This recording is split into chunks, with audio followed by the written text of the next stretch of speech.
People in Uganda have sat down. We have 87 technical committees that people participate. They sit down, experts. It is not UNBS staff. It is people like Madame Gudla, like yourselves, who sit in a committee and decide the standard for drinking water is this. Now, when that becomes the national standard, nobody should make that water unless they meet that standard. So we develop these standards to give people guidance on what they should do. A big number of those standards are compulsory standards. It means you must meet that requirement before you go in the market. Now, ladies and gentlemen, when you decide to make a commercial decision, while you're in your home, you can do whatever you want in your home. We shall not come to disturb you. But the day you decide to sell to somebody outside your home, government becomes interested, because that product of yours can travel from Serere to Kumi and it goes and disturbs somebody there. Now, we must make sure that the whole life cycle of that product is okay. When you make that product in Palisa and you come and sell it in Kampala, it's not going to hurt anybody. So that commercial decision is where an entity like UNBS comes. There is the buyer and the seller, and we are in between to make sure that product meets the standards. So we develop a number of standards which people use to be able to confirm, is the product safe? What information do I need to be able to make a safe product? Uganda Industrial Research Institute, whom you will be listening to, are interested in this, so that when they are guiding people, incubators, they make sure that you are meeting those requirements. It's part of the process of incubating people, so that you understand what is in the national standard. We have what we call certification. And if you have a bottle of water in front of you, you will see there is what we call the Q mark. That Q mark means that UNBS has gone to the premises of that place and has checked what they are making. We have collected samples, we have tested them, we have looked at their label, and we have confirmed they're meeting standards. Now they can go and sell. The Q mark is what enables a consumer to make a decision and say, let me buy this product because it has been checked. Even if there is a problem with that product, the Q mark means I can trace it. I can find where these people are, and I can make sure they do corrective action to make sure the product is okay. So certification, product certification is what we do. The numbers have been growing over the years. We have on record at least what you see here on this graph. The red one is the movement of MSMEs and how they are growing. And the last entry was December of this financial year. By the time this financial year ends, the number of MSMEs will have gone to almost 3,000. Many people have understood what they need to do and are beginning to do the work. Please don't be left behind. I love what the lady from Palisa said. Forget the past, let's move forward. What is enabling other people to do this? We all must learn how to do it and do the same. So 32% of the permits issued right now by UNBS are for MSMEs, and it's growing. We started at very low, about 13%, about 3-4 years ago. Now we are at 32.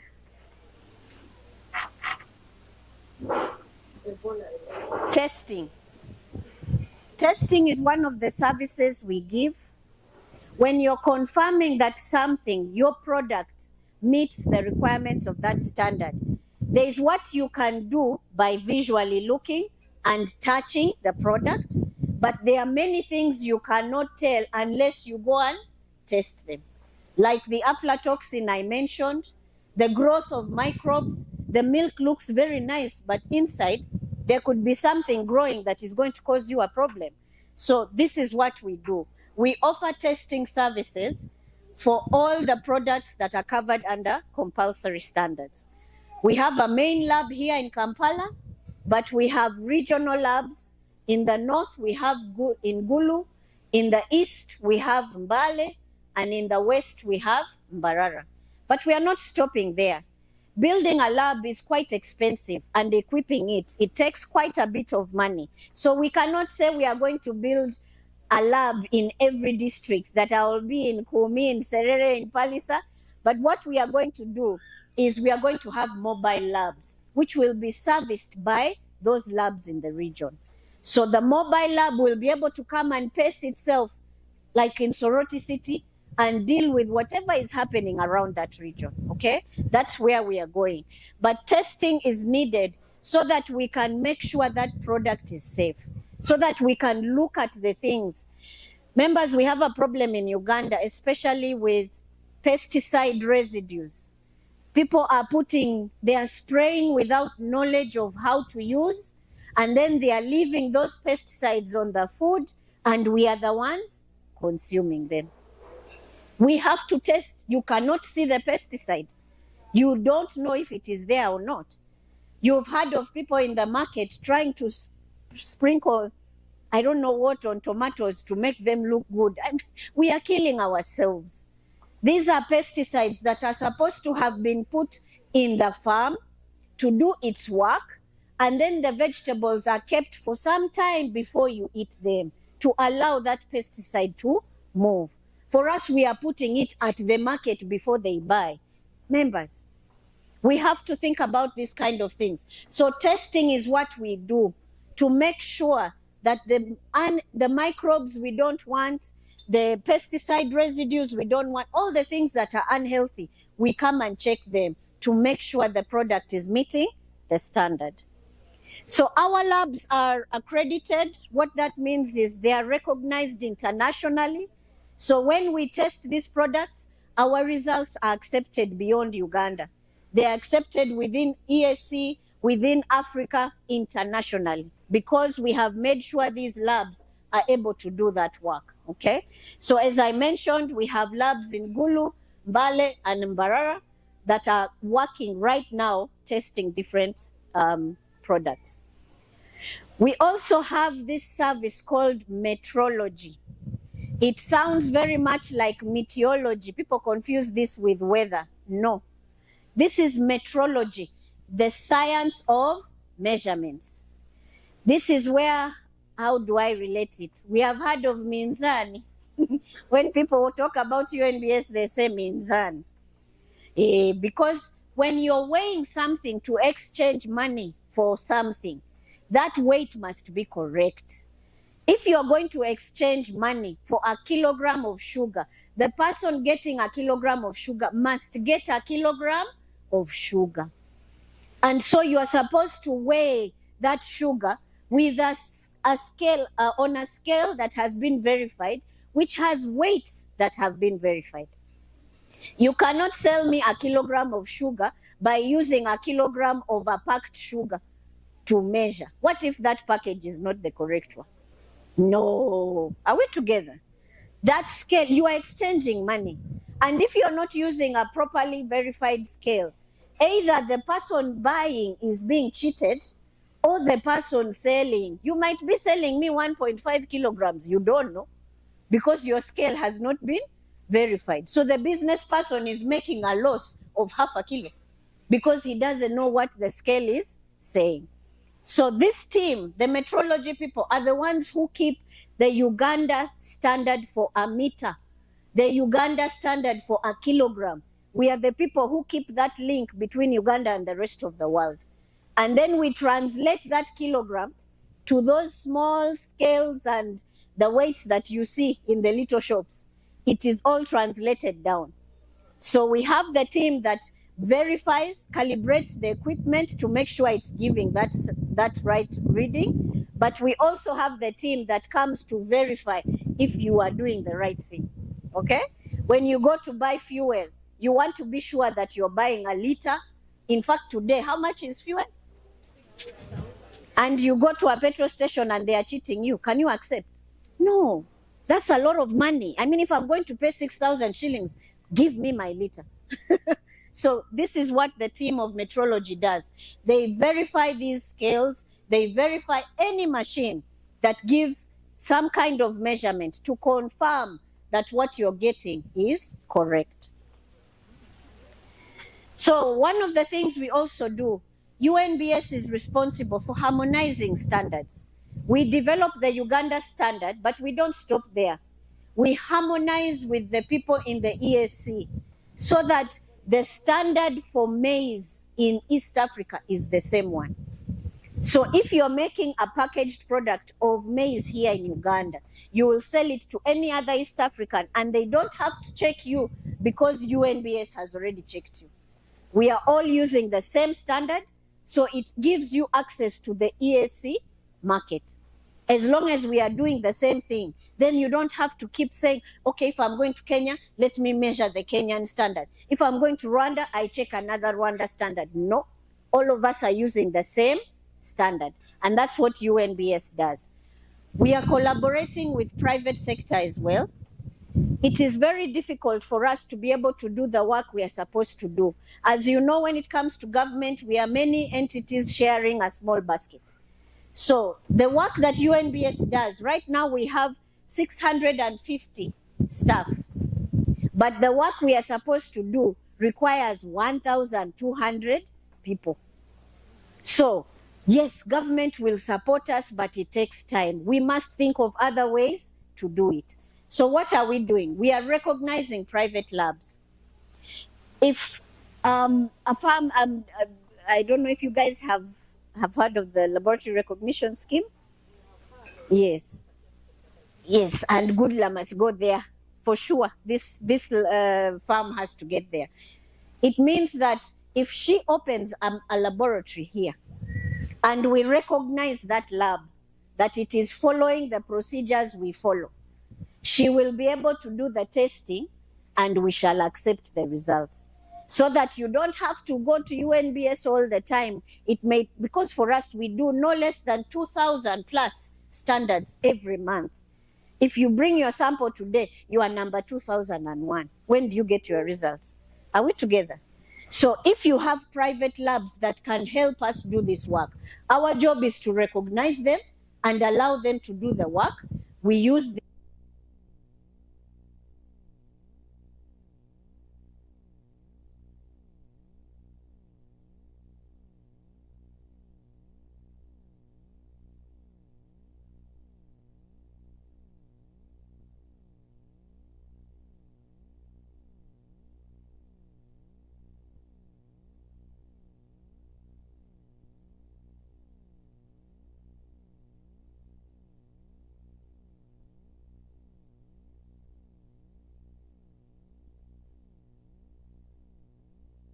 alone is dealing between 75 to 80 people to do everyone.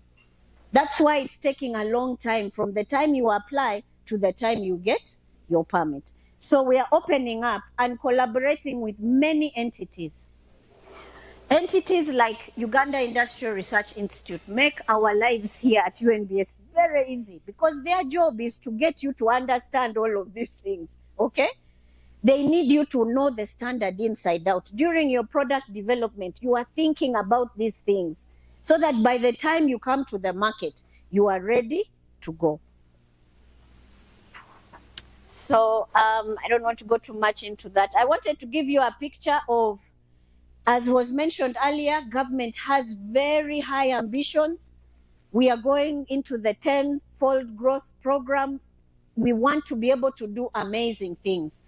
So what you're seeing right now, when it comes to standards, we have 4,862 Uganda standards right now.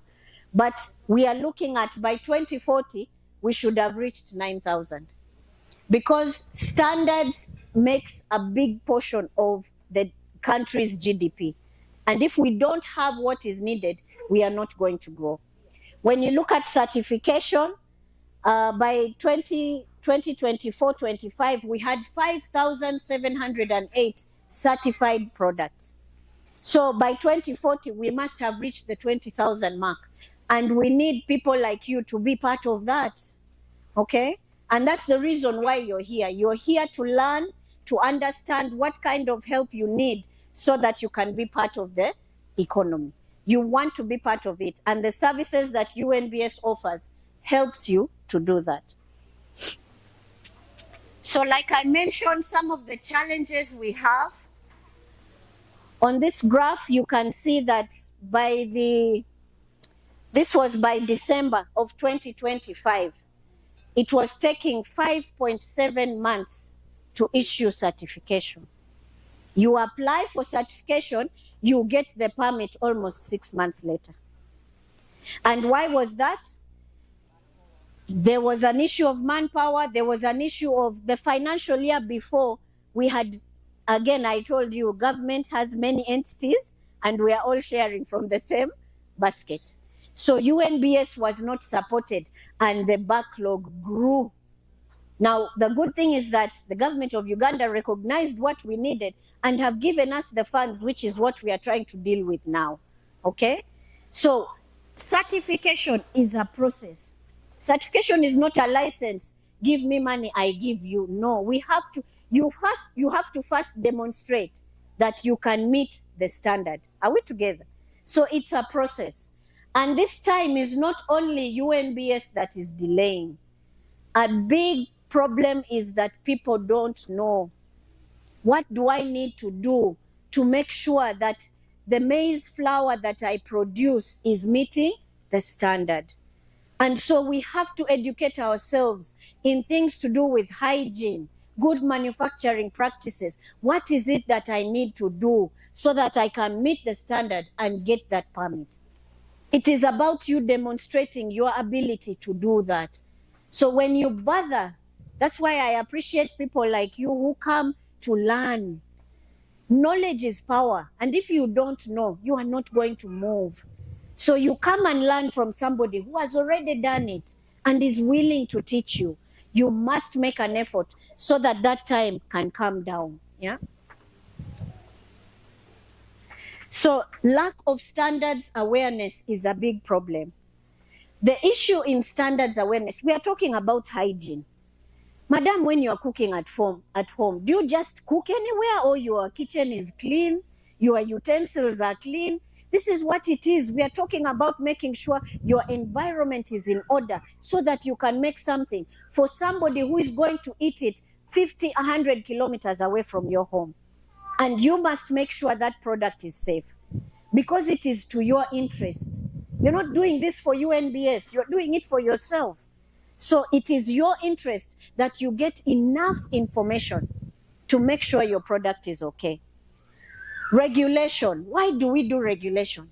Now, people get annoyed with government entities very much because of regulation. But the truth is, we cannot afford to have our people eating something that is going to cause them sickness. I think the first presenter made it clear, isn't it? If the people are not well, how are we going to build this country? People are going to be down sick instead of working to produce. So we can't afford to have some of the excuses I get. We have been eating this maize for since our grandparents, our great-grandparents. Who are you to come and tell me? Tomorrow when you get cancer, how will I help you? We are telling you that there is something in this product that is not safe for you. And we have to think about it. So we must take interest in being regulated so that only those who are doing the right thing are in the market. You cannot have people who are selling rubbish in the same market with those who are selling good things. It's not right. When you invest to do something good, you cannot share that space with someone who doesn't care. Okay? So we do market surveillance, we do imports inspection. What we check here in Uganda, we must check on the one who is coming in. You cannot do something different. The same line is the Uganda standard. So if you're going to import anything into Uganda, it must meet the same standard that the person who is making is using here in Uganda. And of course, legal metrology, okay? So the information I gave you earlier is the first information you need. If you get information on standards, on certification, testing, and metrology, when you understand the services available to help you access a market, you are not going to meet with these people. The police are the last. They are the last resort trying to remove from the market what is unsafe, okay? So some of the things we are continuing to do, we are continuing to improve our systems, to re-engineer them so that they can become easier to manage and to handle. We are using ICT now. If you are in Gulu, you can apply for certification. You don't have to come all the way to UNBS, okay? You can apply using IT. You will never come to UNBS. We shall come and audit you. We shall collect samples. You will get your certificate without having left your premises. So we are doing all of that and trying to improve it even more. Decentralization is continuing. Like I mentioned, we have the regional labs. We are looking at West Nile, Hoima, and Elegu, again, because of trade reasons. But as I mentioned, the mobile labs are the ones that we are going to try and add more of, so that they can go and base in districts, spend time there just serving that district until they're done, okay? Testing, of course, requires equipment. It costs a lot of money. And so we are doing our best to get more equipment so that even if you are number 2001, we can still give you results in less than a week because of the equipment that we have, yeah? We are looking at quality management systems. We are trying to improve what we are doing. When things are in order, they move well. And quality management systems are possible for groups that come together, okay? Our human resource, as I told you, we are trying very much to get as many people as we can every year, to recruit more people so that we can add value to the work that we're doing.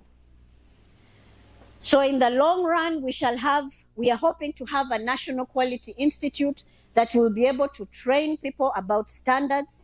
A lot of what we do, people learn when they come to UNBS. We have to change that. It must become a curriculum in our schools, primary, secondary, tertiary, and we want to have an institute that can help to do that, yeah? We are looking at management systems for Global Gap. Global Gap is the good agricultural practices, which if we meet, we are able to add value to our products.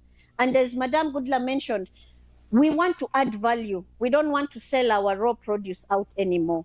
Let's add value to it.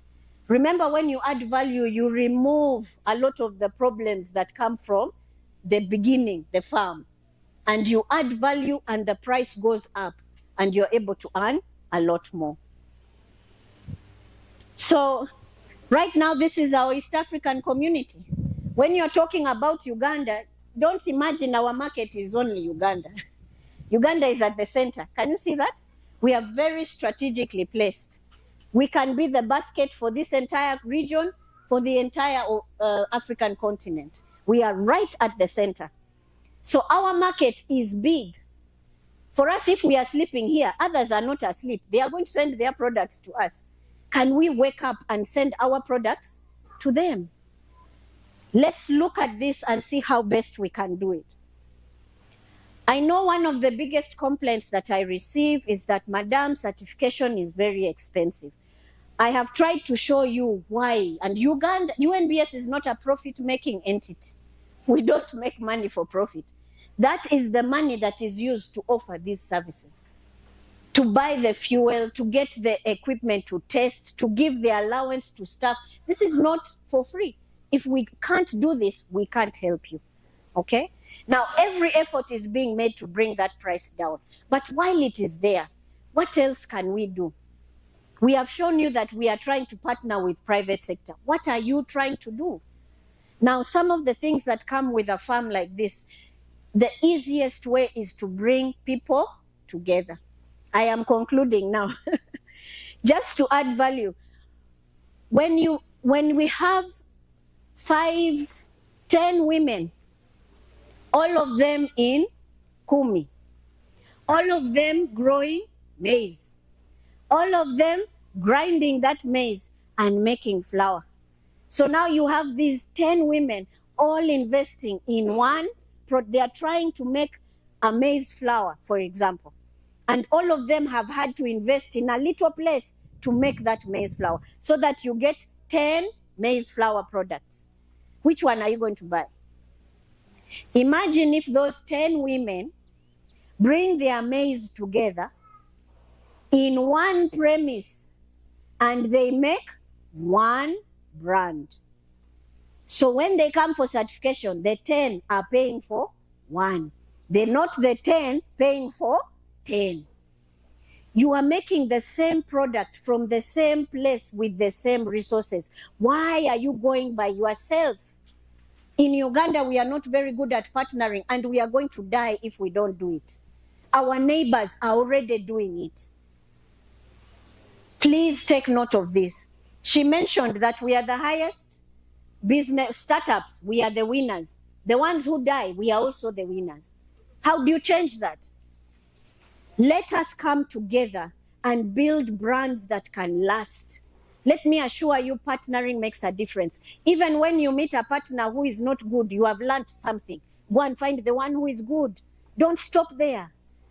When we come together, we pool these resources and we are able to build brands that can last forever. Instead of 10 processing places, you have one. And all 10 of you are investing. So that 500 is not me, I'm bringing 100. The others have brought 4. We are moving. And that's what you learn from places like this farm. GLD is trying to teach people to do things like that. We cannot have all the 100 yogurt products. When will I buy number 97? Okay? But if 100 women or men, for that matter, are coming together to build a yogurt product, you can serve the whole country because of you coming together. Please understand what it means to unite. And as I conclude, I know that supporting women is important and we are not going to stop. But can we add value by creating that link of men and women? People, we can't exist without each other. Let us not make the same mistake that allowed men to move and us we stayed behind. Now we are lifting the women, but we shouldn't leave the men. What is the united effort so that we move together? Men and women combined who understand each other are a force that you cannot reckon with. So people coming together with all the things that you are hearing is going to help you to progress. I thank you all so much. Thank you so much, Ms. Patricia, for continuing this conversation. Before you go away, I would like to give the audience, if there is anyone who has a burning question, so that we can engage a bit.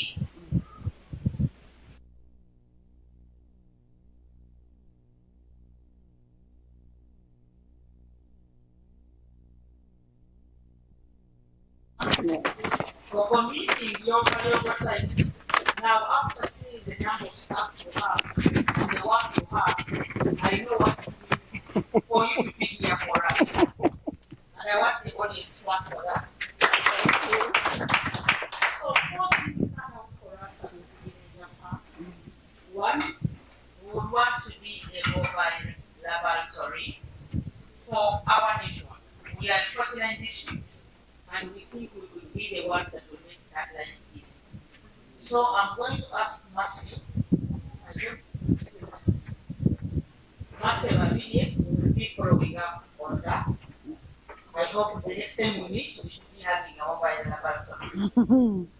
2, you want to establish a quality training center. National Quality Institute. National Quality Institute. What we are asking, how can an institution like Gudie Leisure Farm support in that kind of training for our own value chain?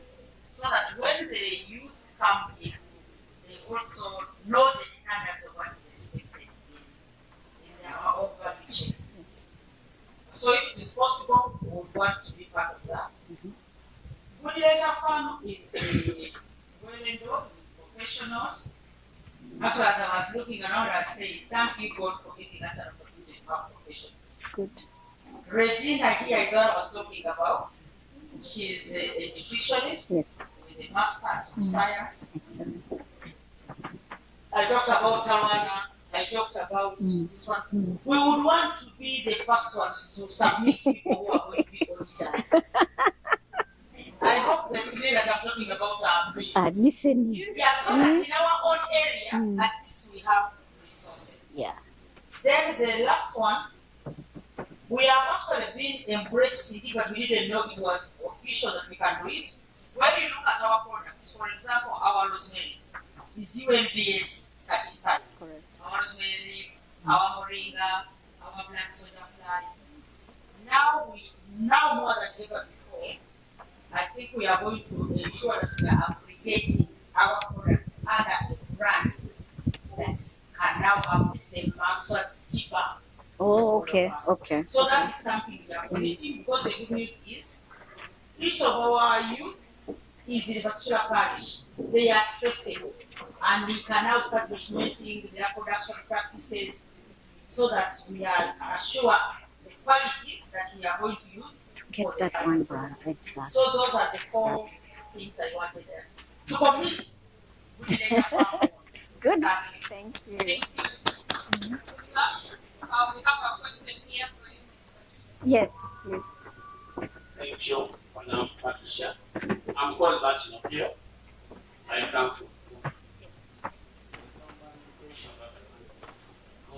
Yes. looks like I've met a topic that I'm discussing my life. Mm.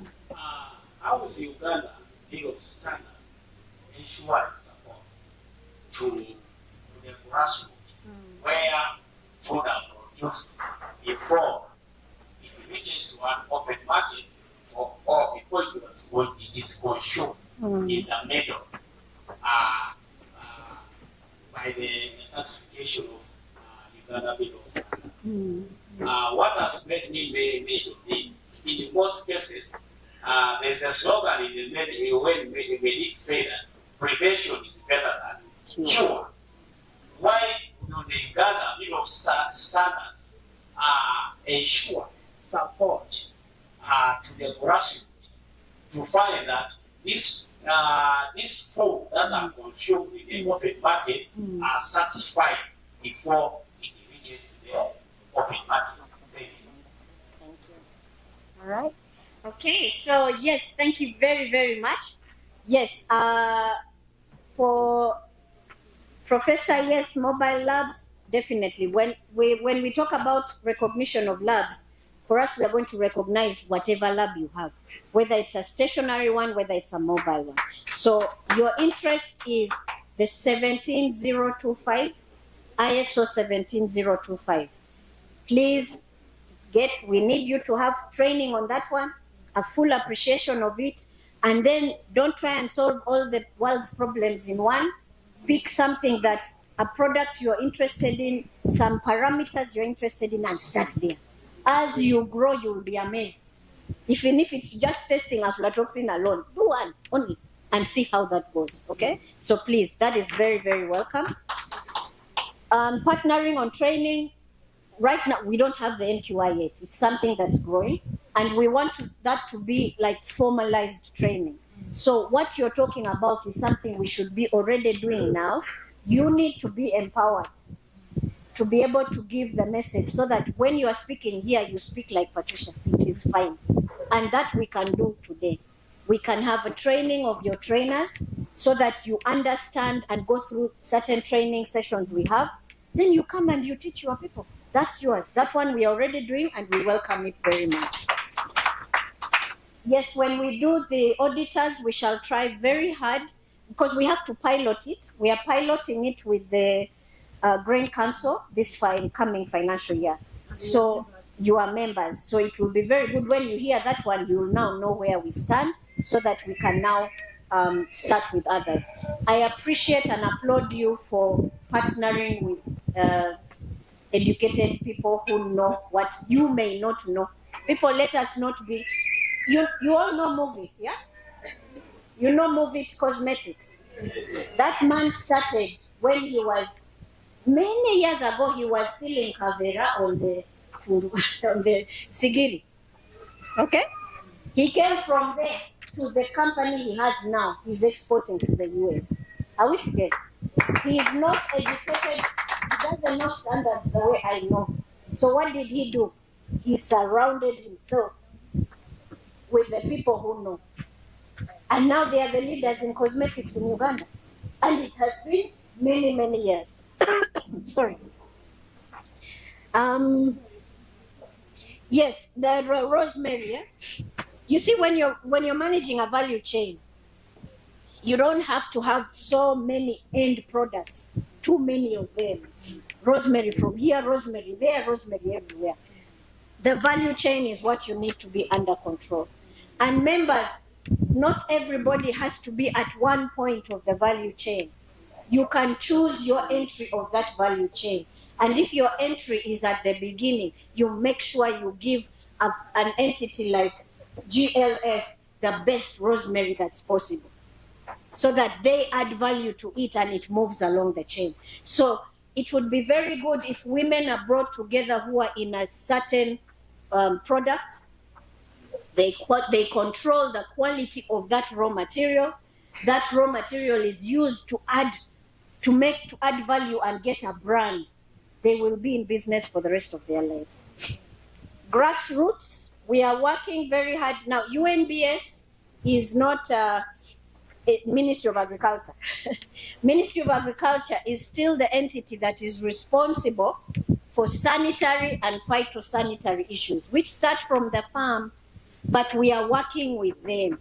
We develop the standards that they need. They work with us and we develop standards needed in agriculture.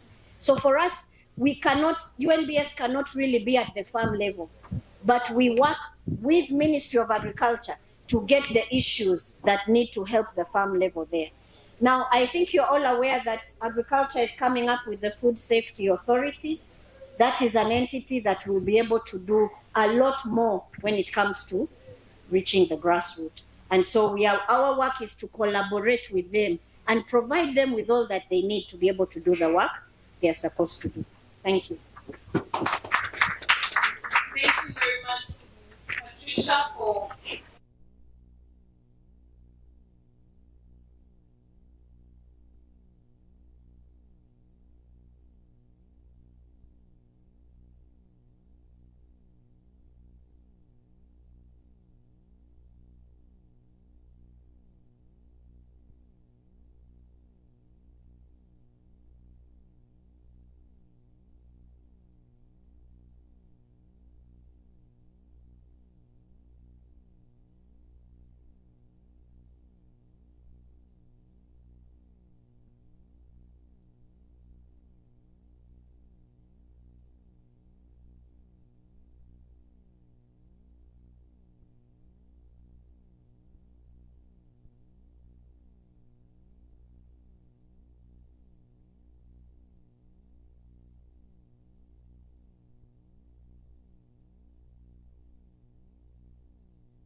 I want to talk about the context of Uganda's food industry. When we talk of food, this is a commodity that we cannot survive without. This is a commodity that under normal circumstances, we take 3 times a day. Am I right? So it's a very, very important commodity, a very, very important subject that we are tackling today. Agri-sector contributes 24%. Agri-food sector contributes 24% to the GDP, and 33% is exported. And in this sector, we see almost 70% of the population being employed. The micro and small medium enterprises, for your information, account for 90% of the private sector and 75% of GDP. But here, there is a critical gap, and this is where ULIS positioned itself.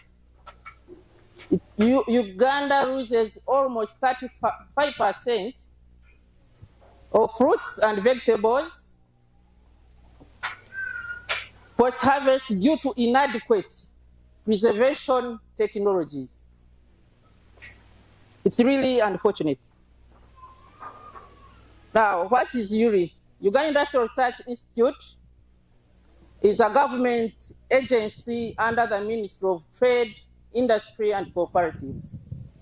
Our mandate is to undertake applied research, develop technologies to create competitive industrial sector. And our vision is to be a model institution for applied research and technology incubation.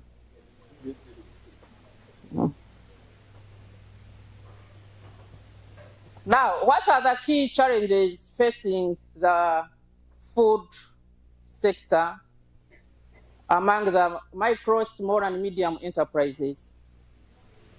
Some are obvious, others are by choice, others are technical. Now, in Uganda, like any other developing countries, we are still using the manual methods of production. And with this type of production, really the quality is compromised, the volumes are compromised, the market is compromised. So basically, it's a very, very serious challenge. Then we also have another challenge of skill gaps. We have limited skills in processing, quality management, and business planning. This is not an isolation case, but in most cases, most developing countries, including Uganda, we still lack technical skills on how we can process our food. Market and compliance. Of course, if you don't have a quality product, if your food is not of quality, if you are producing juice and it's not of quality, I can assure you, making it to the market will always be complicated. It's a very, very serious challenge.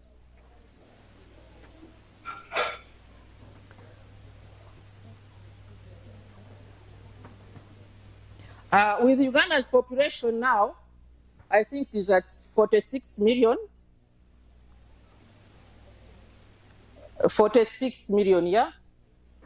Or 45.9 there. The agri-food sector remains the backbone of the nation's economy, contributing 24% to GDP. It is therefore my privilege for me to share what URI contributes to the growth of micro and small enterprise, Uganda's food sector, and how it does it.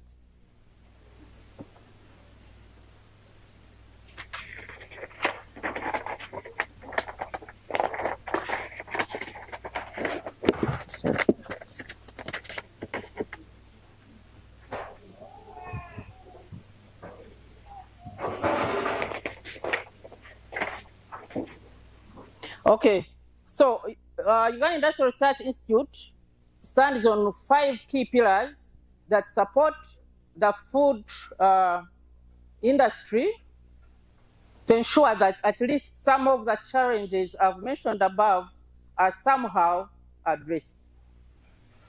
Though as an institute we also face some challenges, but we try to ensure that at least we render the best of what we can, so that some of these gaps which are faced by the food processing sector are somehow addressed. One, we do technology development and transfer. URI adopts and develops affordable and appropriate technologies for food processors. An example of those technologies are like food dryers, fruit processing technologies, juice extraction systems, bakery technologies, grain milling technologies, dairy processing technologies, meat processing equipments, and like I've said, we try to ensure that we get affordable, because if you are at a small scale processing level, you cannot afford an equipment of more than, for example, $50,500. So as URI, we try to really see that we fabricate machines which can be affordable to those still at the medium and small scale food processing levels. We've done a lot of these. Here you can see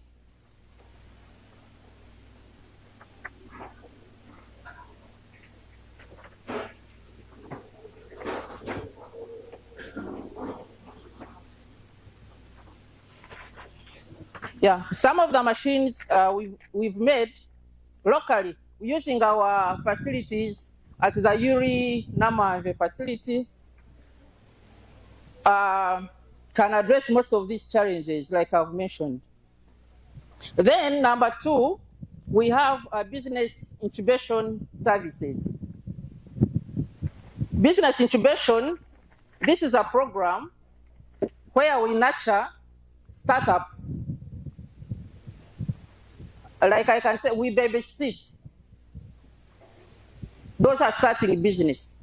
We babysit those are trying to start food processing businesses until a level where we feel their products can compete favorably on the world market, not only in Uganda, but on the world market. So we try to support you right from an idea. Like if you come to URI and say, I want to start making juice from mangoes, we'll say, okay, you're welcome. Then we start with you. First, do you have the mangoes? Where do they come from? What do you have? What type of juice do you need? So we start with you, we support you with a space where to train from. We train you. We guide you on how you can pack that juice. We guide you on how you can go to UNBS to get certifications. We guide you on how you can pack it well, brand it well, so that by the time we leave you, we know that your mango juice can compete with the Splash, which is one of the best known juice. Cheers. Yes. So that's how we support you through our incubation program. Through our incubation program as well, we train you on how you can do business. You may be having a product, all right? We've taught you on how you can produce this. We've taught you on how you can brand your product. But when you don't have that business mindset, it will go to where? To zero. So we also have that window where we can train you on how you can do serious business. We've incubated so many enterprises. I can confidently talk of Mega. Do you know Mega Milk? Have you seen it on the shelves? Is the milk good? So that is the product of Uganda Industrial Research Institute. We have a Lakeside Bakery. They do very, very nice bread. I think I have their bread here. So these are some of the facilities at Uganda Industrial Research Institute. This person came when he only had an idea. But as I talk now, he's one of the biggest suppliers of bread around. So he came with an idea of making bread. We walked the journey with him up to the level where he is now. The government is benefiting because he's a taxpayer now. Yeah. Milk processing in Zuli. This one is doing some unique milk. I don't know whether you have seen milk bushera. Anyone who has seen milk bushera? Wow. You have seen it? Okay. It's a very unique product, right? So the lady came with an idea. I said, I want something unique. For us, we have researchers that have really studied. They have been everywhere across the globe. So they sat down and came up with a very unique product. And I can assure you this lady is going to the sky at this space. Because the product is unique and I've not seen any around. Yeah. So that one is also another success story. We have AMA agribusiness. They're processing meat. They're also on another level. So many, many others. The logic is you come with an idea, either existing or non-existing, but not an idea of saying, I want to get juice from a stone. No. We want realistic what? Ideas. Yeah. Yes. So, and especially, you will consider where you come from, availability of the raw materials that you are going to use. So we work with you until we see an enterprise from your idea. We also do skills development. URI equips entrepreneurs with skills in food processing, good manufacturing processes. These are so important. The previous speaker, Madam from UNBS, talked about it. Good manufacturing practices are the ones that lead to quality products.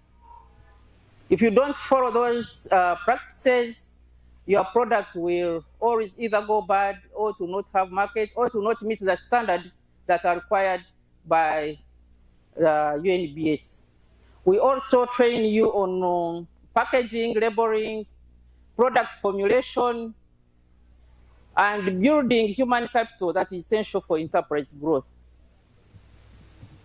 Another pillar we capitalize on is product development and innovation. That one I had hinted on it, where we work with ideas of entrepreneurs.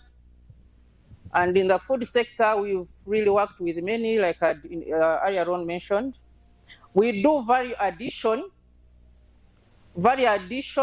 to increase on the shelf life of the products that you make.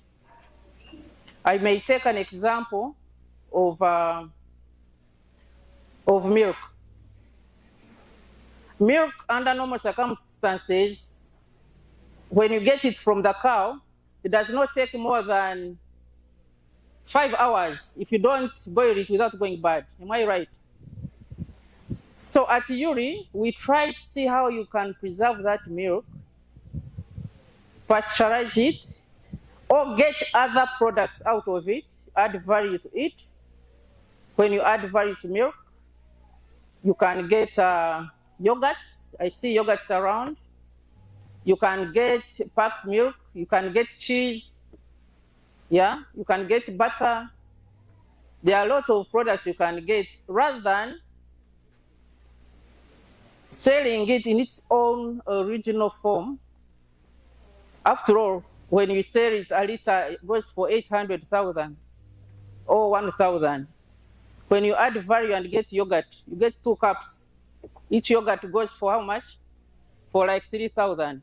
So you find yourself in a liter, you are earning around 8,000. So that's the gospel we are preaching about value addition. You look at fish. Fish, if you pack it well, or you dry it, you'll get much more money than the fisherman who has picked it from the lake and sold it as is. If you buy a fish from the shores of Lake Victoria, I think a fish goes for like 20,000. 20. Now, you can train you to slice that fish, remove the bones, pack it well. A kilo will go for 45,000. Are we together? So that is the gospel about value addition that URI we are trying to help the food processors. We also have laboratories that test those products that you make. Whether you make the products with us, whether from outside, we can help you test those products, to see to do the analyses. See whether there is a lot of salt, maybe a lot of water, maybe whether it's fit for human consumption. We have the microbiology laboratory and the chemistry laboratory and the food lab that help food processors to make sure their products they are producing are of quality. I had initially talked about the challenges of the food processors, limited access to appropriate technology, high cost of equipment to use is a serious challenge, limited technical skills, inadequate financing. You cannot deceive yourself that you'd be a good food processor when you don't have money. Yes. So it's another challenge that is being faced by medium entrepreneurs at that level. You cannot compete with those who are already in big food processing enterprises. But slowly, when you follow what you come and partner with the institutions like Uganda Industrial Research Institute, you reach at that level. So we have a workshop at the Uganda Industrial Research Institute, Namave campus, that tries to fabricate machines and equipment to be used by the food processors. We have like shellers, we have hullers, we have pasteurizers, mixers. All those are the equipments we are trying to see that our food processors in the country can really access and make it a bit easier for them to do their businesses. In the agricultural sector, we have developed some technologies as well.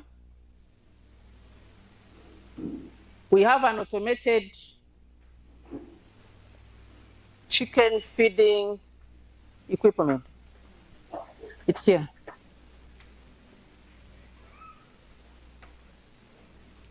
We are trying to address the challenges of those who are keeping poultry.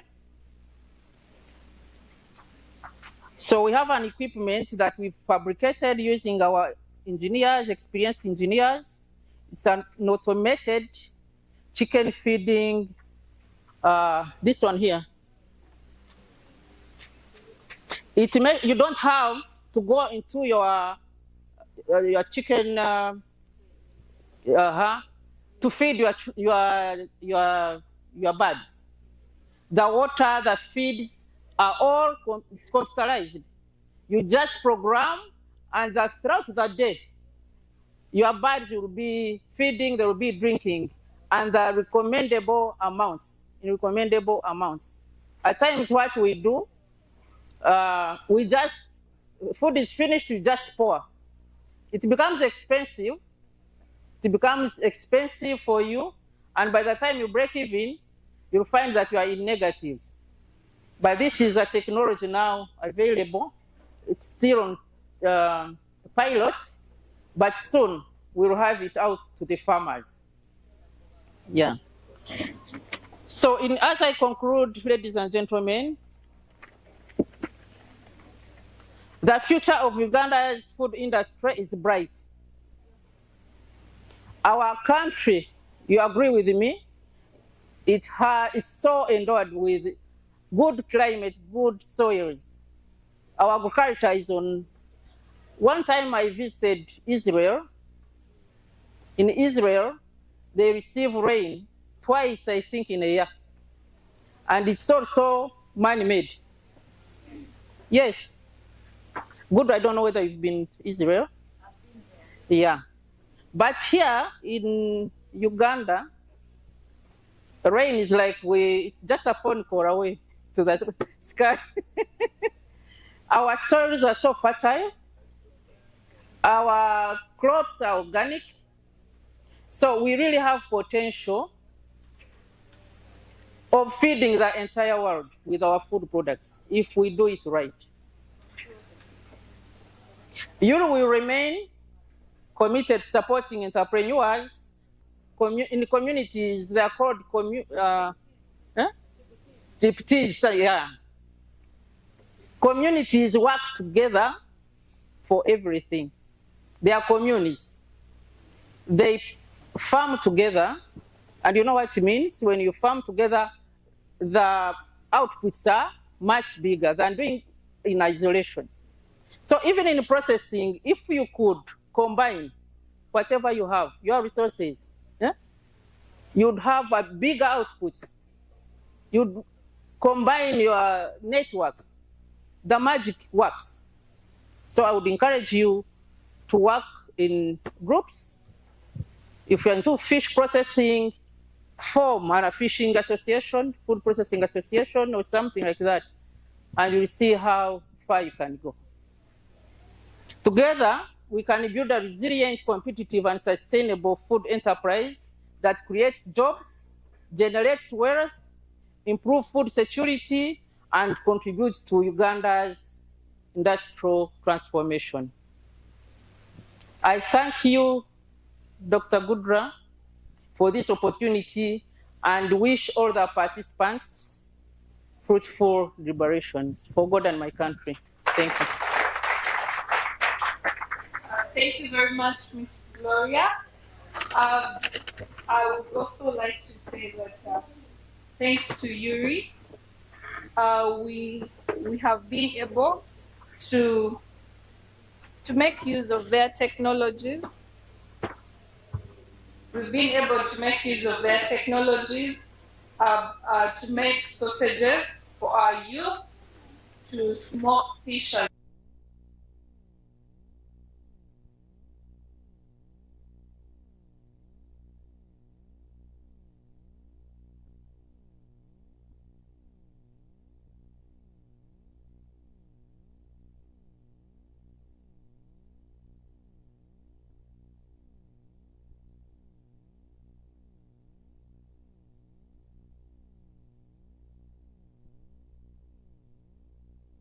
That we can all come together and use. So thank you so much, Gloria, for deliberating on that. I would like to open the floor to anybody who'd like to ask a question or to give a comment on what has been shared.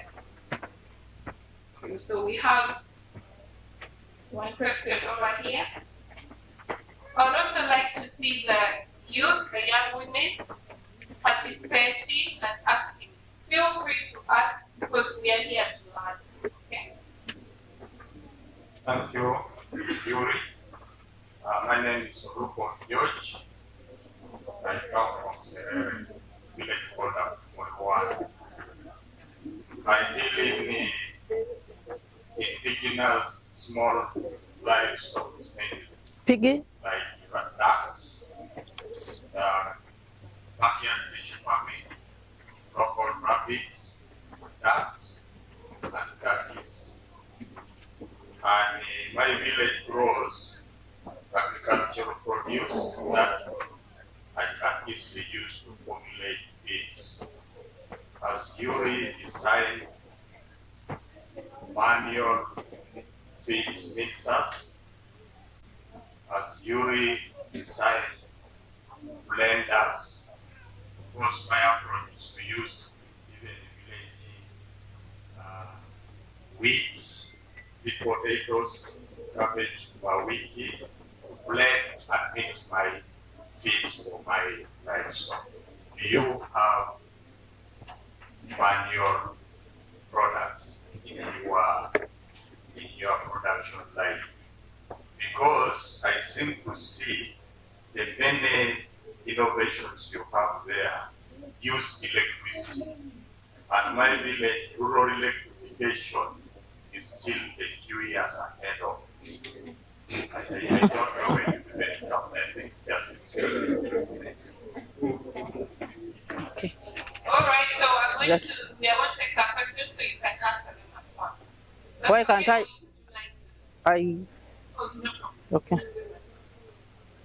Thank you, gentlemen from Serere. And thank you for the work you are doing in Serere. With time, I know you'll be successful despite the challenge of electricity. No worries, it will come. So as Yuri, like I mentioned earlier, we try to do appropriate technology that can fit within the communities. If we don't have electricity, we can go manual. If we have electricity, then we go for automated. We are trying to take advantage of the natural resource given by God, the sun, so that we go for solar. Yes? We cannot wait for government to extend electricity. I'm just trying to give a highlight. But as Yuri, we do panels. We train people to do panel for solar energy. But like you have said, the mixers, blenders, some of these equipments, by all means, they have to be automated. Some must use electricity, but there are those which can be fabricated to be used manually. So like the mixers, yes, we have manual mixers. That one is easy. For blenders, somehow you need a component of electricity. Some equipments, there's no shortcut. But others, those which we can make, and we know they can be used manually, they are there. The mixers we have. Yeah. Thank you. Thank you. Thank you, Madam. Again, I'm also from Sydney, and my name is Gudie. I'm a small-scale farmer. I do mangoes, growing matunda, oranges. I also do a bit of bananas and the avocado plus the jackfruit. I'm also a fish farmer doing cemented concrete tanks, small scale for subsistence. I thank you for the work you're doing, but I have two areas of concern.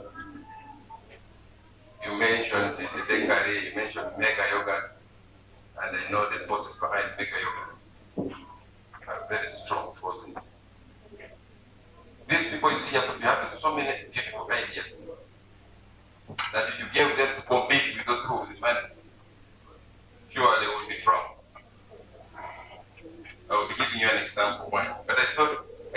concerned with what is the format of expression of interest. There's some form, paperwork, so that they can express, telling you what I would want to do, and I access you online, otherwise. The example I want to give you is that at one time, Minister of Agriculture came home, the community demarcating wetlands, and they were carving out areas made for purely livestock and fish farming, and asked communities to form themselves into cooperatives through Habitat, the International OSS office in India, through the Ministry of Agriculture.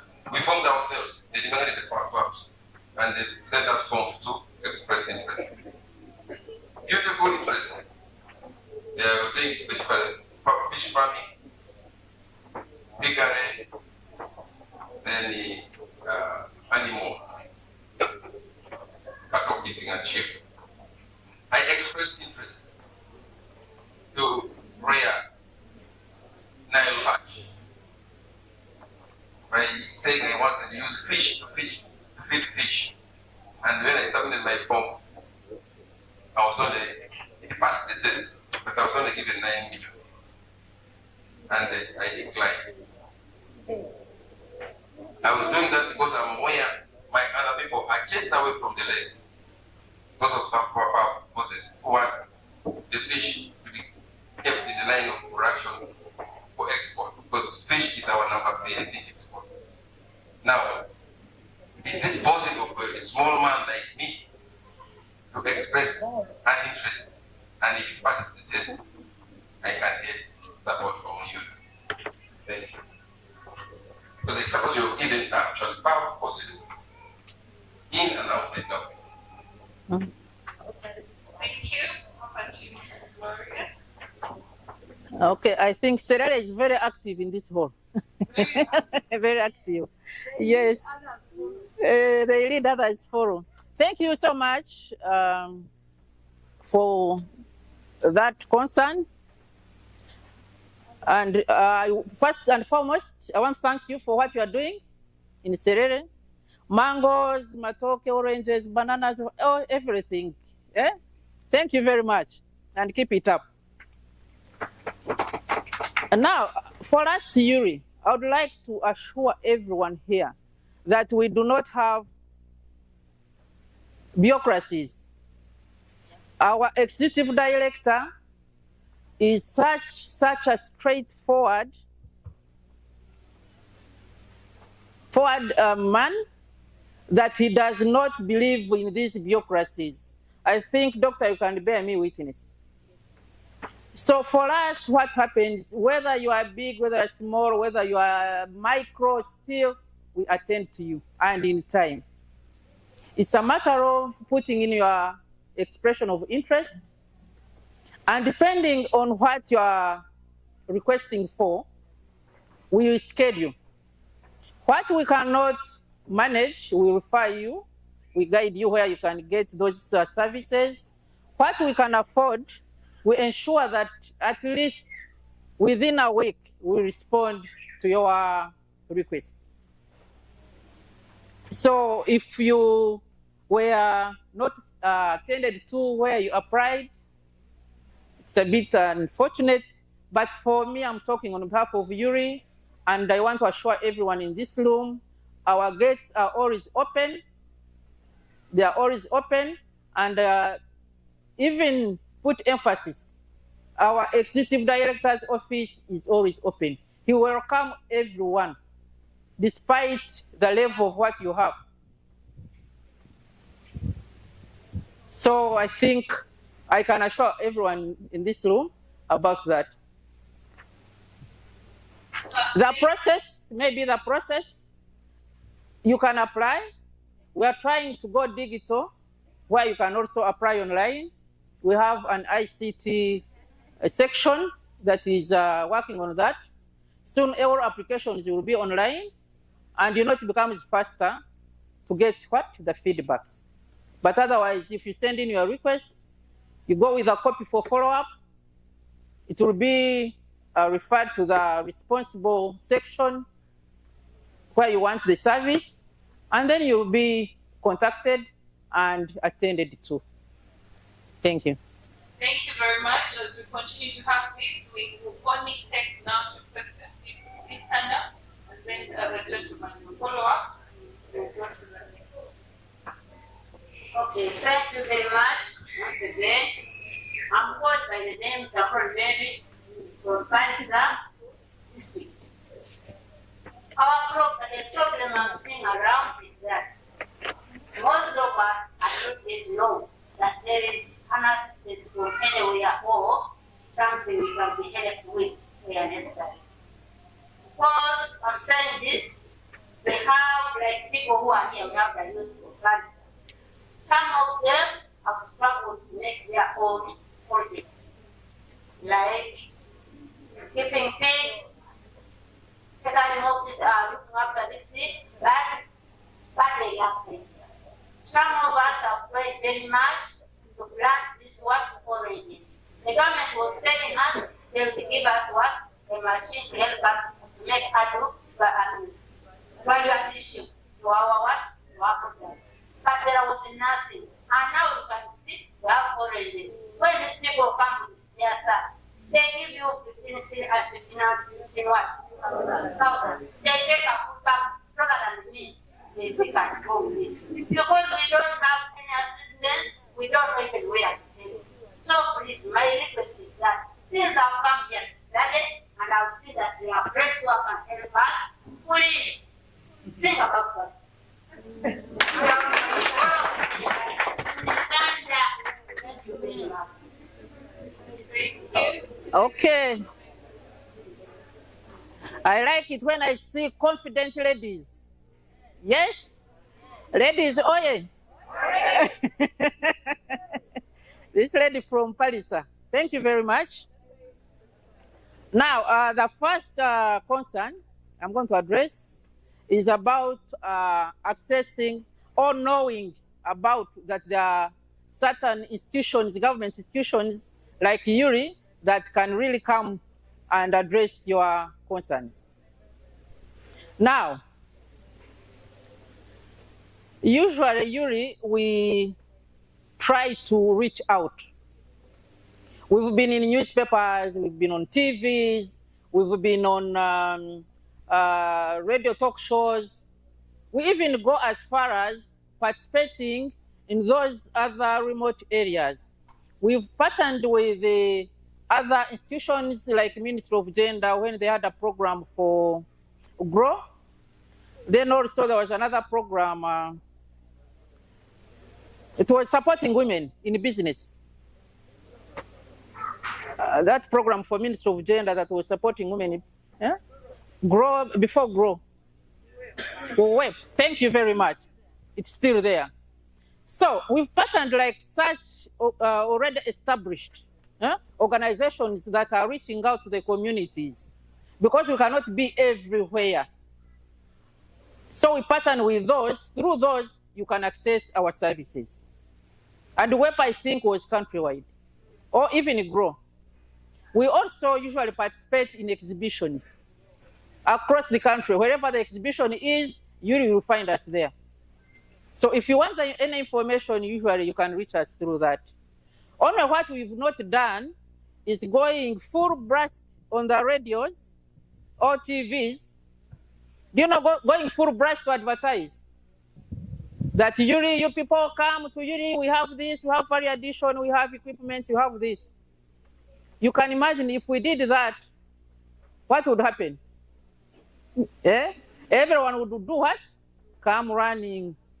But unfortunately, at this moment, we cannot really contain such an influx of people. But what we are doing, like I've said, we are trying to partner with other organizations to reach out to such communities. I don't know whether I've answered your questions. Then you have talked about value addition and how you are making losses, selling a bag of oranges someone who is going to take it and add value. I think in my presentation, I made mention of that. Usually we're trying to address that challenge so that we work with the person from the grassroots. We give you that skill with appropriate technology that maybe even if it's a blender, yeah, so that you can also add value to your oranges and get value for your efforts. Yeah, we're trying to do that. Actually, most of what we do in agri-processing is value addition. And true, at the end of the day, the farmer doesn't get value for the efforts put in. The long wait for oranges, whatever it is. Then this person just comes out, Gloria just comes, picks the bags, goes to you and adds what? Value, and makes the money more than what you put in. Yeah, but with those connections, you can really you can reach out to us through those connections I've mentioned, and your concern can be addressed. Yeah, thank you. Thank you, Madam. My name is called Kadania. I come from the mighty district of India. Blessed land. Madam, I want to talk about food processing, particularly animal products. I want to tell you a scenario where one time I visited one of the yogurt processors in my area, where I used to drink yogurt almost every day. Then one time, someone said to me that, you know that man is using formalin, and you know formalin is used for processing people, preserving, not for processing. From that day, I desist from taking yogurt. Then the other thing also, somebody told me that man in the butcher uses formalin for preserving his meat. Now my question, madam, is formalin recommended for preserving meat? Is it good to be used? And also for yogurt. Thank you, madam. God bless you. Amen. Bukedia, oye. Okay. So thanks so much, gentlemen, for that concern.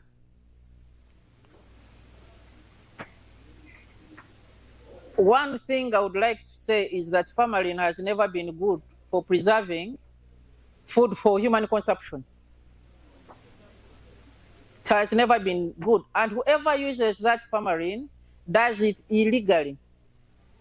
And if they could test the products and find out that this person has been using formalin, the consequences may be beyond what you can imagine. But as Uganda Industrial Research Institute, we don't train food processors to preserve using unrecommendable methods or measures. There is no institute, it's because my sister from UNBS has just left. She would have addressed this challenge, because with UNBS, there are parameters which they can use to check before they give you a certificate. So those people who are using formalin, honestly, if you come across one, you just tip off the guys from UNBS, you will see what will happen. But also,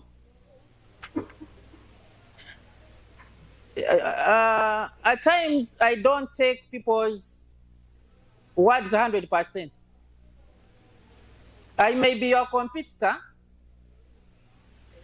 and I want to overcompete you. To do no harm if I go beside and say you are preserving your products with formalin. Am I right? Abantu abo nabo gye bali. Eh? Yeah. But in a nutshell, Uganda Industrial Research Institute, we skill and train using the recommendable standards that are required, that are set. There are national global standards for processing any type of food, and that's what we follow. We cannot train you that you go and preserve your meat using formalin, no way. Those who do that, do it behind our backs. And the consequences when they get you are very heavy.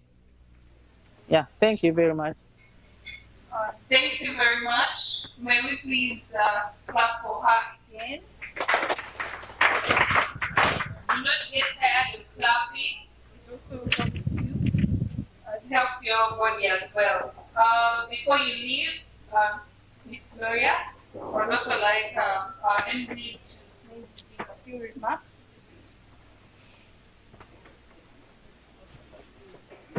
Thank you very much, Messi. I hope I won't end up making the vote of thanks.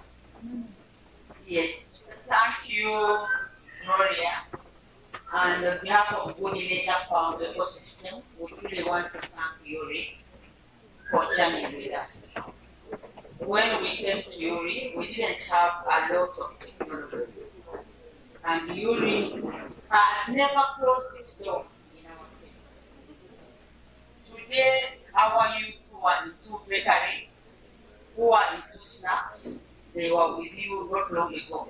But now they have launched their own businesses and they are selling.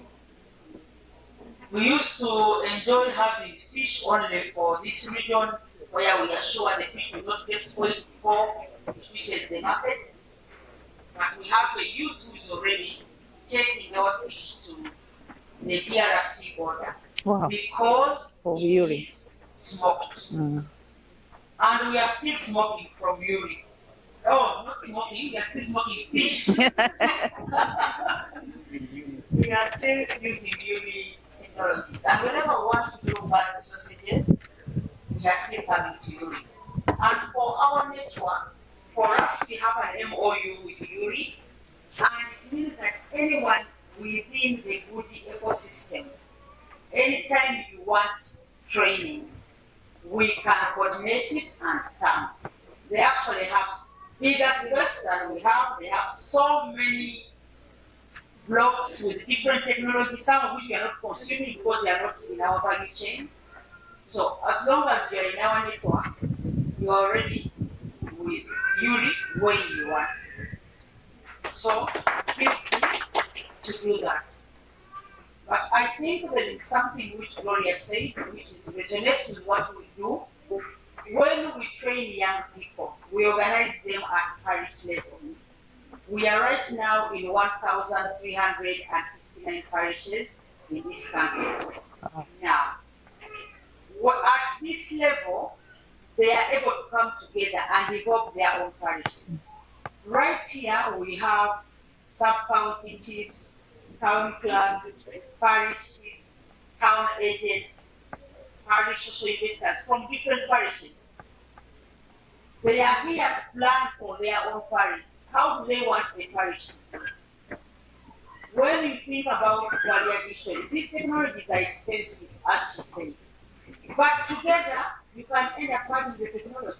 Because after incubation at Gudie Leisure Farm, we give them small technologies to kickstart the idea about technologies. Like all the youth that I do feed me, they'll go away with the hammer mill and hala. The youth into condiments, they'll go away with a blender. Things of that nature. But if you are together as leaders in a parish, it is possible. In 2024, we launched a campaign where we're asking people at parish level to contribute and have big kidneys. These are kidneys of 20 million. And in that year alone, we were able to get 189 kidneys. So the message here is, as leaders, let us organize people for production. People in the parish, they are just mobilized for burial. Okay, we love burial. We love wedding. But we need to have money to live life. So please, as leaders, let us organize our people for money. And once the money is there, then we can do all the other things very. And what I know about Yuri, you also do virtual integration. Yeah. They can actually integrate you from your parish. But of course, I don't want to integrate one group like this. So if you are saying, because our typical parish should have at least 600 young people. Because these young people have their families, have needs. So if you are 600 people and you invite Yuri to come and train your youth to be able to make a certain technology for whatever, they'll come and do it. Meanwhile, Yuri is not a commercial entity. Those feed meals, everyone walk to Yuri and say, send me a feed meal. They train you to make your own Trade meal. Yeah. They are the people who give you a hook and teach you how to use it. But they don't fish for you. And it's not a money giving institution. But they give you knowledge and skill to make money and keep money flowing.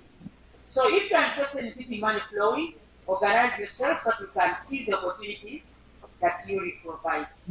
Thank you. Thank you very much, Professor Bigla. And so as we, I would like to invite Mr. Luca Samuel to come and give a vote of thanks for the knowledge that we have got from the UNI representative. So please, Samuel. Thanks, Madam Gloria. Kindly forgive me make this comment. It's been eating me up. We've had 4 presenters who are women. No, 3 women and 1 man. I would like you to get a place DLF art. For 1, the first presenter talks about food. Then Prof came in and talked about DLF. And then thirdly came the presenter from UNDS. And now we have a presenter from URI. 1, Prof Gudie and DLF are the benefactor all through these presentations because they're implementing all the 3 messages that have been given. The first presenter talked about food that we all need and how it's supposed to be used and provided. The second presenter came and talked about standards. And then the third one is the implementing arm of UNDS and the message the first presenter gave. So we should all know that Prof is the consumer of all these presentations. Now, audience, in brief, let me invite all of us to get up and give a hand clap to our presenter. At the count of 3, 3, 2, 1, go! Thank you very much. Thank you. Thank you very much. Thank you so much, Samuel. Thank you very much. Thank you.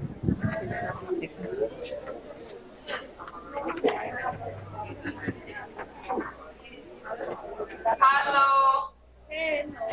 How are we doing? Thank Are we you. enjoying the conversation that we're having about food? Oh, that is great. So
still very, and it's rising because it's not like it has reduced.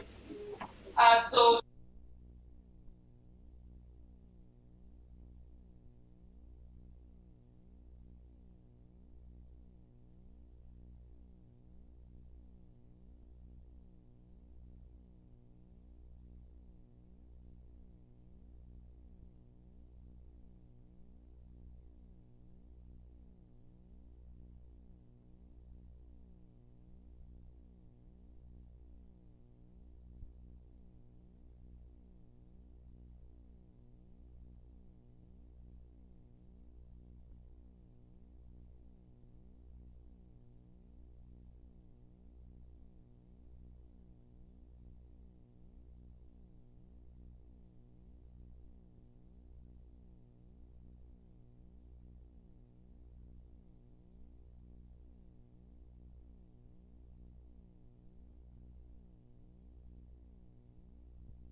she likes to climb mountains. She has climbed and reached the highest peak of some of Africa's highest points, like Mountain Kilimanjaro. But in 2024, she also climbed Mountain Missouri and also Mountain Elbow. So I would like to welcome Miss Regina Nante here to take us through the next session. So could you please clap for her as she comes? Yeah, you should clap. The next time we'll be clapping for you. Thank you very much. Thank you very much. Can we just all stand up? You did.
Use their machines to make more sausages. How do I go to UNBS and get quality certification? So that you make what?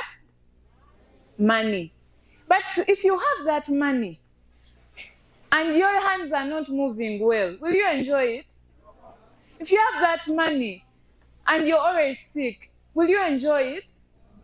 Someone has said, will you even be able to count it? So, what do we need to take care of before we take care of getting money? Our bodies, because it's the same bodies that are assets to allow you to make the what? The money. So I have a question for you. Is there a place you can buy a new body? You people are in business. You don't have a place I can buy a new body. That means the bodies are to be well taken care of. Not just expensive, but impossible to get. I love to joke and say, some people even change wives and spouses, which is not ideal. You even change your phone, right? You change your house. You go home and break this wall and put another wall. But can you change your body? You can have a lot of money. Can you change your body? Exactly. So what is the biggest asset you have in life? Is it the pigs you have? Is it the chicken? It is your body. So since it's the biggest asset, I have a question for you. Just tell your neighbor, what part of your body do you value most? And how well are you caring for it today? If you're like my 95-year-old grandfather, he's now not able to see well. He tells me, I wish it was the ears that had died, not the eyes. But then I tell him, but the ears you can hear us. And he says, you're right. Oh, but it's okay for the eyes to have died. So he's trying to think, which part could he have sacrificed? So I'm asking you, which body part is that you don't want to sacrifice? None. So my question to you, tell your neighbor how you're taking care of it. Since you love that part so much, how are you taking care of it? Is it the ears? Is it your brain? If it's your brain, are you sleeping enough? If it's your eyes, do you control how much screen time and TikTok you watch? If it's your legs, do you exercise so that you keep them safe? For some of you, it's your heart. But if I tell you to run up to the toilet there, you come back because your heart and lungs are so struggling. Are you taking care of those body parts you love? Yes or no? No. So do we need to take action? Yes. Perfect. Now, I'm going to ask a question. I'm going to ask a lot of questions because I want us to reflect, not just to take in knowledge. How do you feel? Truly. Not these things of how are you, we are fine. How are you? You don't have to answer deeply in your mind. I'm going to take 5 seconds to answer truly to yourself. How are you?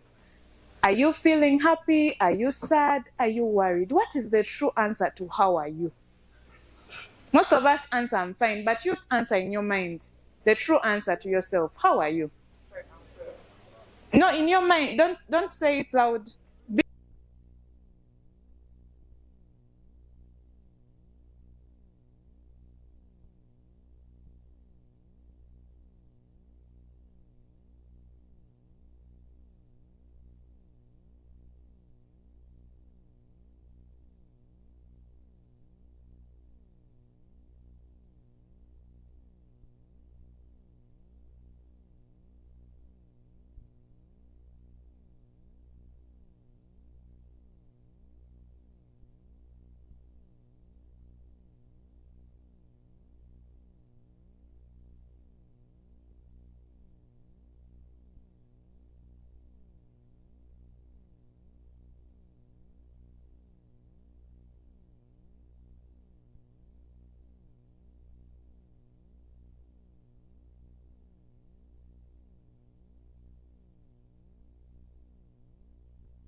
Does it come with blood?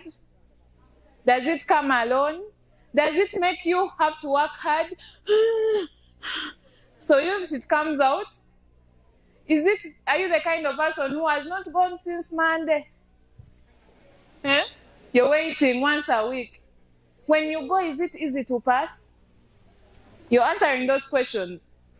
The reason why you need to pay attention to those things is because that is all coming from your what? Body. Your biggest what? Asset. So if you don't pay attention to even the things that come from your body, how will you be healthy? You get what I'm saying?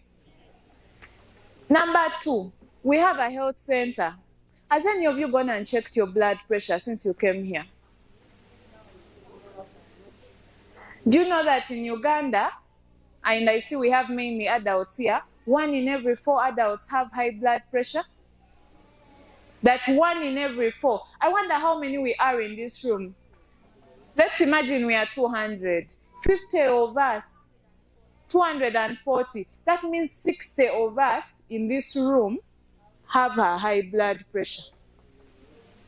Using the statistics. And what does that do to you is that if you're walking up and your heart races so much, it's more likely to have a problem. When you get a lot of money from selling a lot of produce, you might get shocked and you faint because your pressure is very what? High. Imagine good news can cause you a problem. But it's not that we are stigmatizing having a high blood pressure. We are just saying, at least check your blood pressure once in a while to know where it stands. I used to have an amazing tailor. And one day I went and they told me she had passed on. It was school fees season, she was stressed, and she did not know that she had a high blood pressure. So when the stress of the school fees season mounted onto her high blood pressure, she got into a heart condition and she had a heart attack. So my question to you, farmers, value adders, some of you even know the weight of your goats and your pigs and your chicken, right? But you don't know your own weight. You don't know your own blood pressure. Ironic, right? You know the set of your other assets, but the biggest asset, which is your body, you have no idea. Are you serious?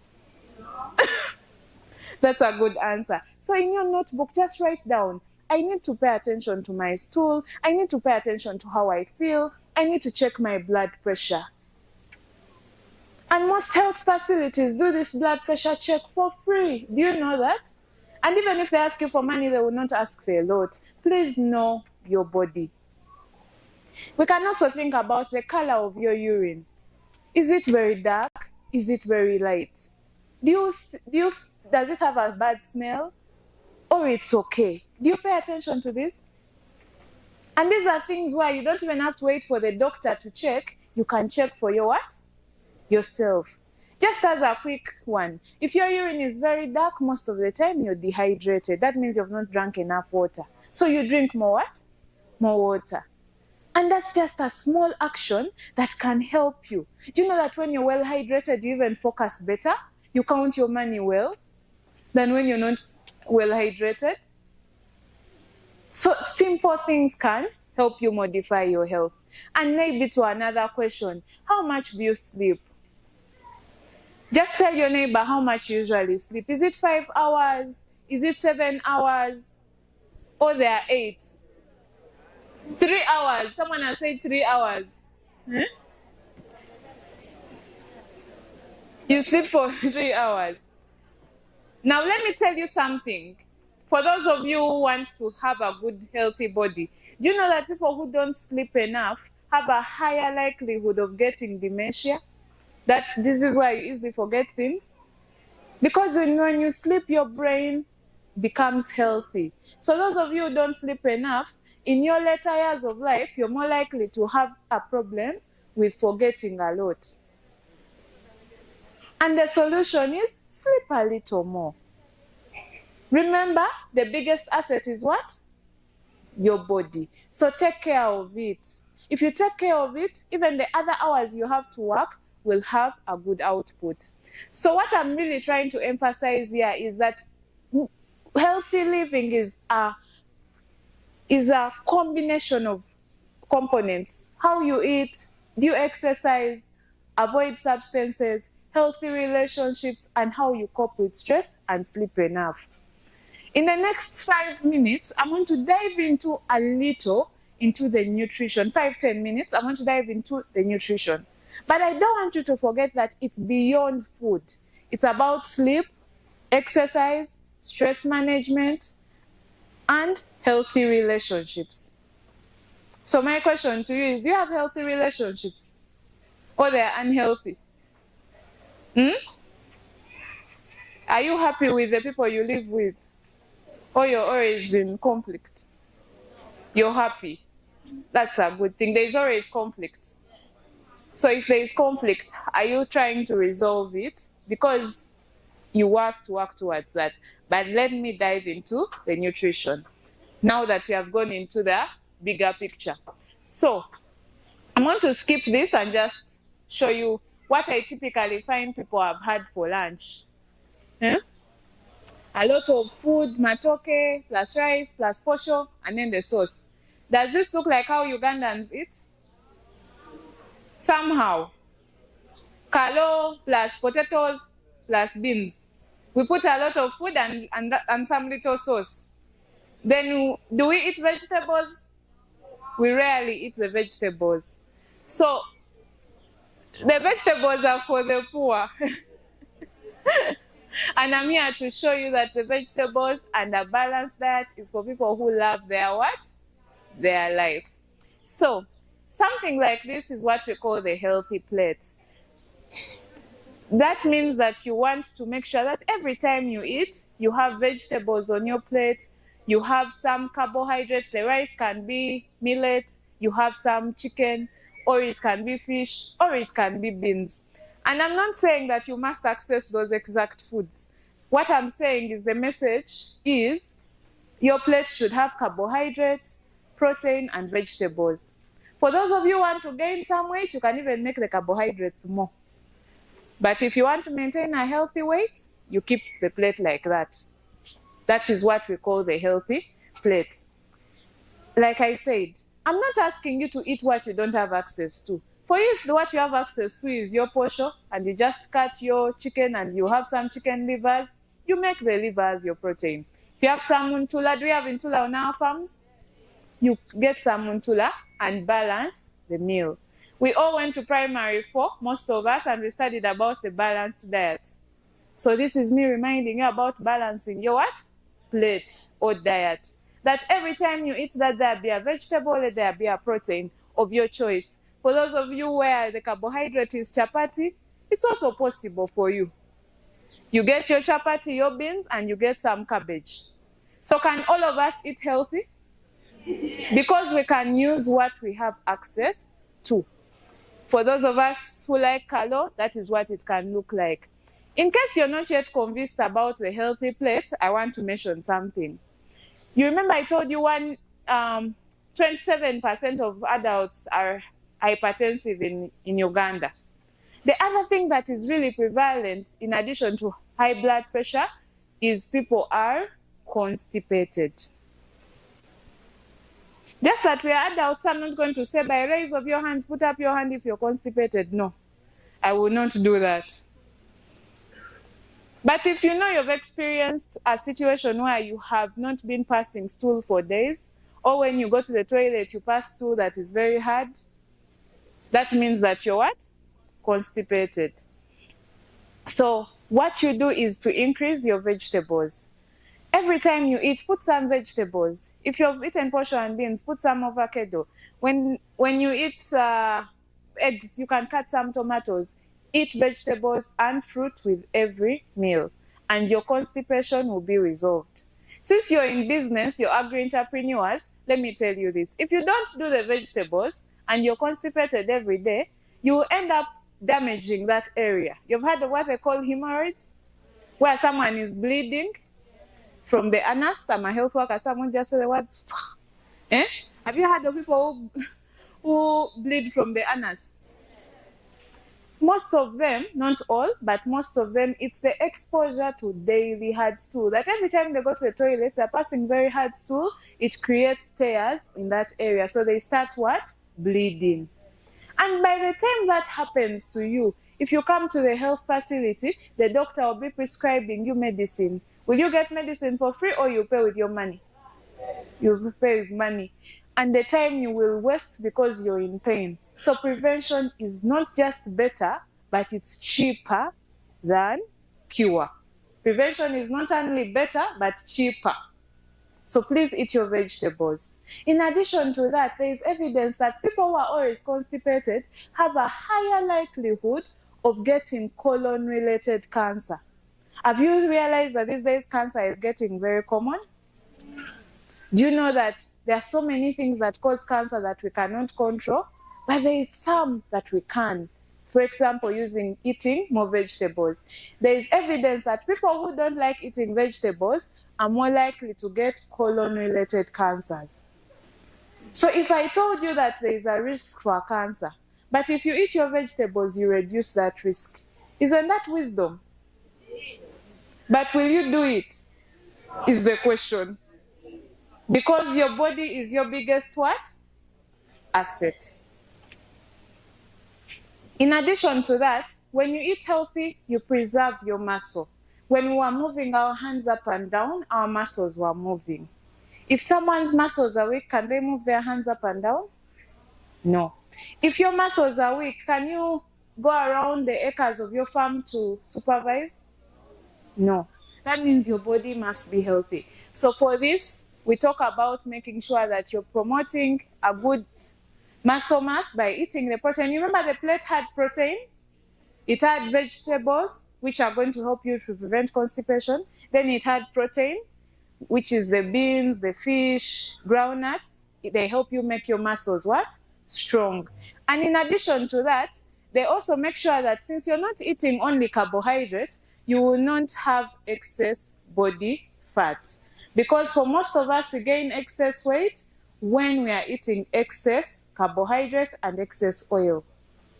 You see the person there with the yellow, that is body fat. And that's not a picture, by the way, it's an actual scan of a person showing how much body fat they have. So we moderate the energy, but make sure we are eating protein. I wanted to promote white meat by using this picture. In your village, people might tell you, for me, I don't eat supper. I skip dinner. You may find some people who are potential customers. You tell them, buy my chicken. They're like, you see, for me, I would have bought, but I don't eat supper. I just eat chapati. Chapati has a lot of oil, so it's easy for the person to eat excess of it and gain excess weight. But if you sell them your piece of chicken and they eat with your vegetables you grew from your garden, they will actually make their muscles strong, prevent constipation, and even have a healthier body weight. Is that clear? So you have a selling point. If you find someone in your village who wants to eat healthy, tell them you could become a monthly buyer of my spinach and chicken. Is that a good point to sell more chicken and vegetables? I can see that some of us are getting tired, so I'm going to go into the money. As a question, help me evaluate and tell your neighbor how much money you think you spend on contributing to other people's medical bills. For example, think about this month. Have you had to contribute to your neighbor who is sick to buy medicine, or your own parent, or your own child? No, your own child is your responsibility, but other people who are not your children. Do you contribute money for other people's medical bills? Yes. Okay. Can someone give us an example of how much they think they spend on contributing to other people's medical bills?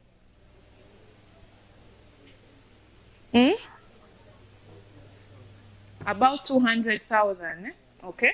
Anyone else that has recently contributed someone's medical bills? Or someone who has a relative who has a disease which they know how much they spend every month? Anyone who knows someone who is diabetic or hypertensive, how much money do you use per month on medicine? Per month? Okay, let me give you a number. Do you know that many people who have chronic diseases like diabetes, high blood pressure, they spend over 100,000 every month on medicine? Even way more. That's minimum. So imagine you have 3 people in your family who have diabetes and hypertension, and you have to contribute. Now you've become rich, you have a lot of chicken, you have a lot of money, so most people come to you for contribution. Imagine if you had to contribute over 300,000 every month to family medical bills. Would that be cheap? It's not cheap. And I've also, in health facilities in especially rural areas, knowing that people will come to hospital and they'll tell them this is the budget, and they'll say, let me just go home and die. Have you heard of that happening? Because they're like, you mean the scan is for how much? Let's go home. Because they cannot afford the health care. I bring this up because, and I understand that there is a health insurance plan here, but to remind you that, ladies and gentlemen, you're going to make the money because you're receiving the what? The training. But do you know that sometimes sickness can take away that money you've saved for a year? 1 in every 3 Ugandans have to borrow money to afford medical bills. So just visualize, you've made your money and you get a health problem and all of it goes. How would that feel?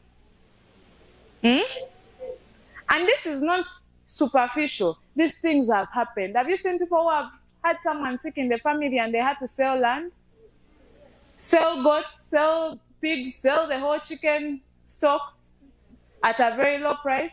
Most of us have bought land because someone is sick and they want quick money, and you sell cheaply.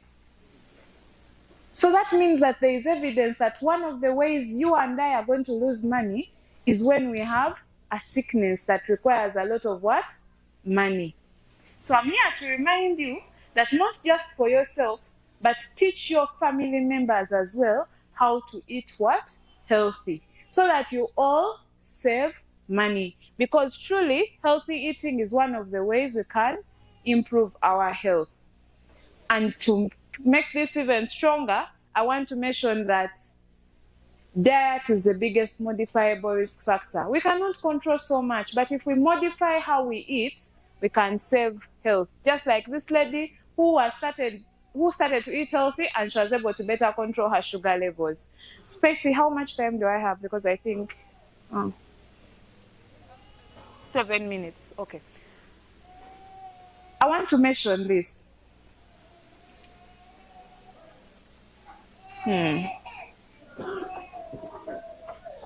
No, let's do an activity. You're so quiet. I have enough time. Just in your groups, on your table where you are seated,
enough protein foods, just like all our children here, because we have agreed all of them are not eating enough protein, they do not grow to their best ability in terms of the brain.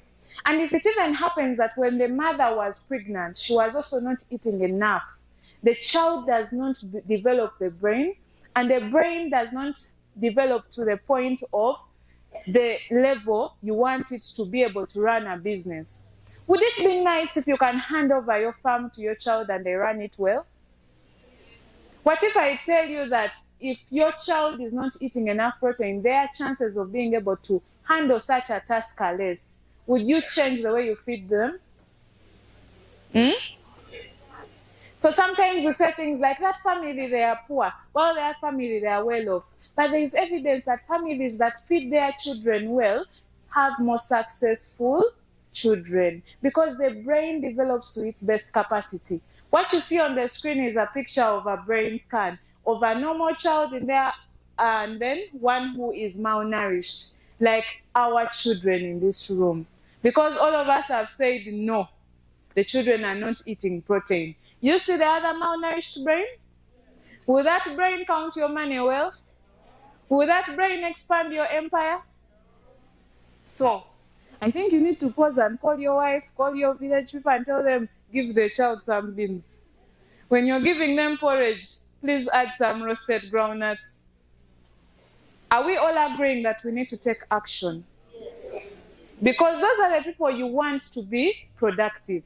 But how are you feeding them? Poorly.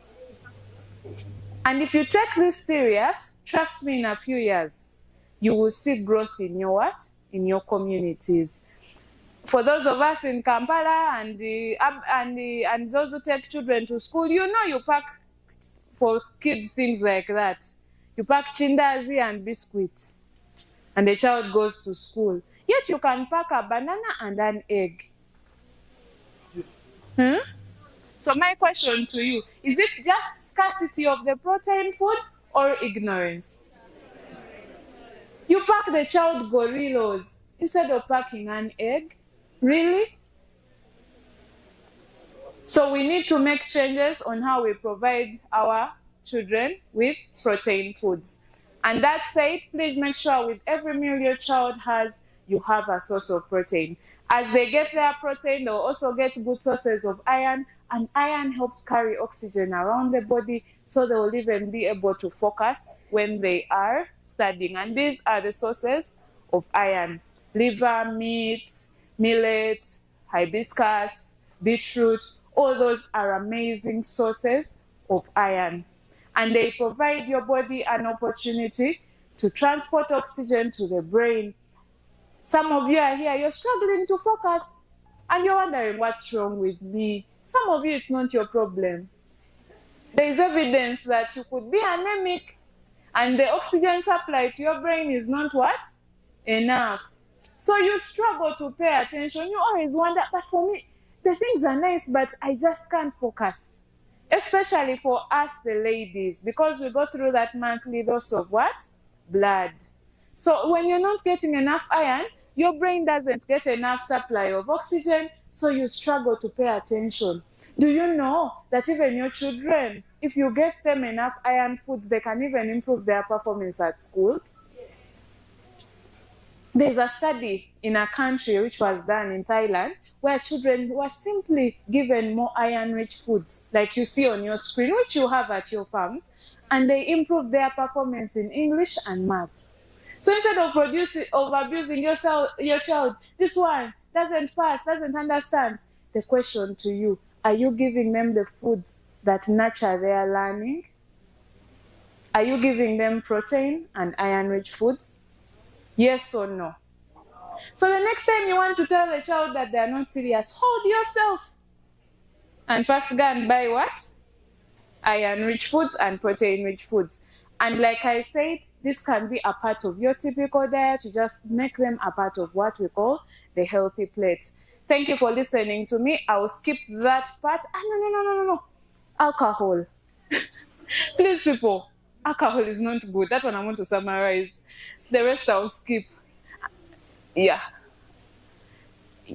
And for my own self, I'm going to talk about my platform, which is the Dietitian app, where we help individuals like you and I to modify their diets, to eat healthier so that they can have a healthy life.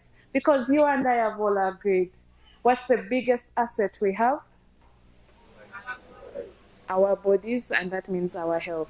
So that's, I am in the business of ensuring that your body is at its healthiest so that you can make that money. So when you make that money, you come and give my business some money to get you healthy. It's called the Dietitian app, and we do it by simply helping you visualize a healthy plate and also giving you feedback. We can tell you, this week your child is not eating enough protein, or this week you have not eaten enough of this, and we help you to improve.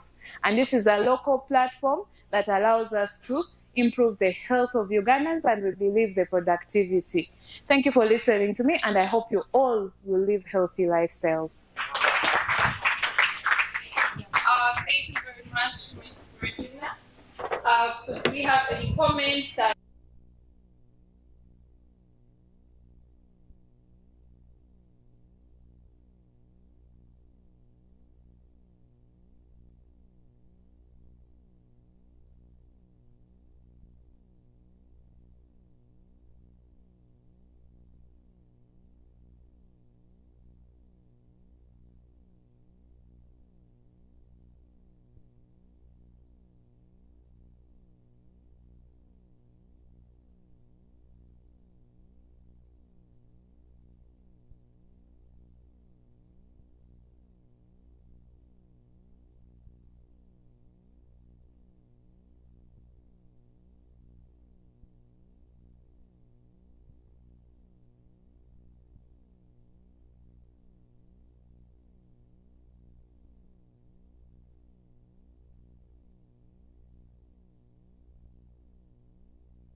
Thank you. This is the technical area, like the talking about. But allow me first to ask one thing. Then I answer you. During the introduction, you said you are an addressed mountain bike. What about you also have some here at home? They would get the secret if it's beneficial at all. Are you finances that you recognize as a basic life? There's something you're searching up the rocks. Then I won't disagree with the people who say ignorant. When you ask the question, is it ignorant or, and people will say ignorant. I don't think that's the case. The issue is about the inability to provide the right budget, the right diet, the right service. Yes, there are here people who are in government service, the businessmen, and the class of the rulers, some of you, they're able to pack their children to school. And at that time, I thought you were talking to the urban. For us in the village, if you give children money to buy chicken, it's not chicken. And what you have is to wait for the children and the whole family to share evening supper. From 253 up. That is the reality of the matter. But thank God we are in the movement of Gudie Leisure Farm, which is doing quite well. And at one time, we shall join that class, enter that area, we shall start parking and bring our children to school. Remember, the thing, what we are going to do as an action point when you get back is to make sure, use the available material, locally available. If you can have the child has a few meals or milk, okay. Does not matter what time, but during the day, when they come back to supper, at least 1 to 3 survive their own. Give them as long as it's available. But as long as we're not able to achieve, we shall keep on as it was in the beginning. Thank you very much.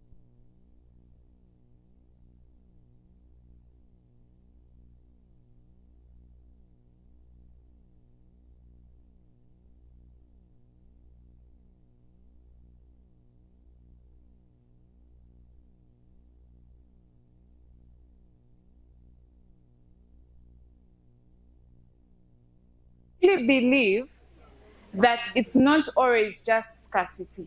Because I've also been to homes where people have beans, sell all the beans, and boil cassava for supper. Because they believe that selling a kilo of beans or 10 kilos is going to provide value in terms of what? Money. But if you have the knowledge to know that, yes, I want to sell 9 kilos and remain with 1 kilo for my family, and because I'm giving my family enough protein, it will help me have a family that will be more productive.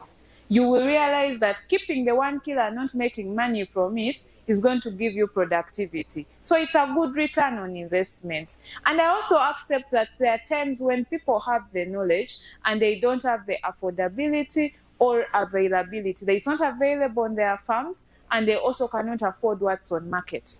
In those situations, we definitely have to allow that poverty, reducing poverty is critical. And that's why we are here, to all increase how much we earn, right? So that means we are moving towards that. But even when you have little, remember that with that little, if you invest in proper nutrition, you will have better returns on what? Investment. And start with the things that you have access to. I'm not asking you to eat Nile Patch if you don't have money. Eat mukene.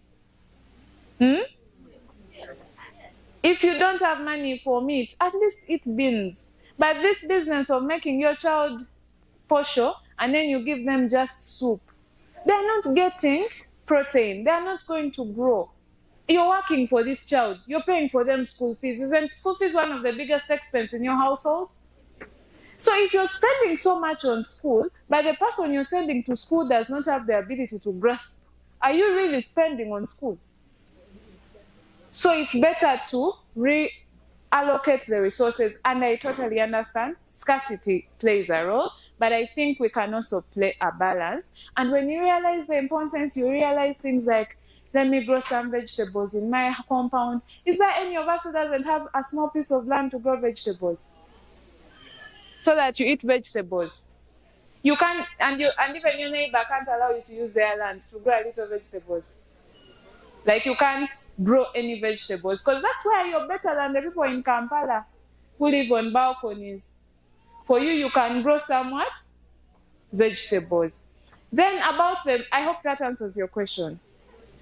Then about the aspect of mountains, I think I love the idea that my body can move. I love to say we are not cabbages. We shouldn't just be seated the whole day. You're not a watermelon. They put you here, then they move you here. You have legs. We are meant for movement. Humans are meant for what? Movement. And there is evidence that some of the conditions we are suffering from are because we are moving less. So those of you who still have a chance to go to the garden and till the land, it's a blessing in disguise because you're moving. When you reduce your movement, you cripple yourself. So setting up challenges like being able to climb Elgon helps me to keep motivated to stay active, because you can't climb the mountain when you're weak. So because I know I have to climb a mountain in December, the whole year I keep active. It's a motivation to keep fit. And it's also a way to enjoy or recreational. Instead of going to the bar and drinking alcohol, I save the money and use it to climb a mountain. I am definitely against a lot of alcohol because it's causing us a lot of problems, violence and liver problems. So that's my way to have recreational activities. That's it. Thank you. We're not asking more questions. Yeah, the actions, yeah. Mm-hmm. So we are not taking any more questions right now.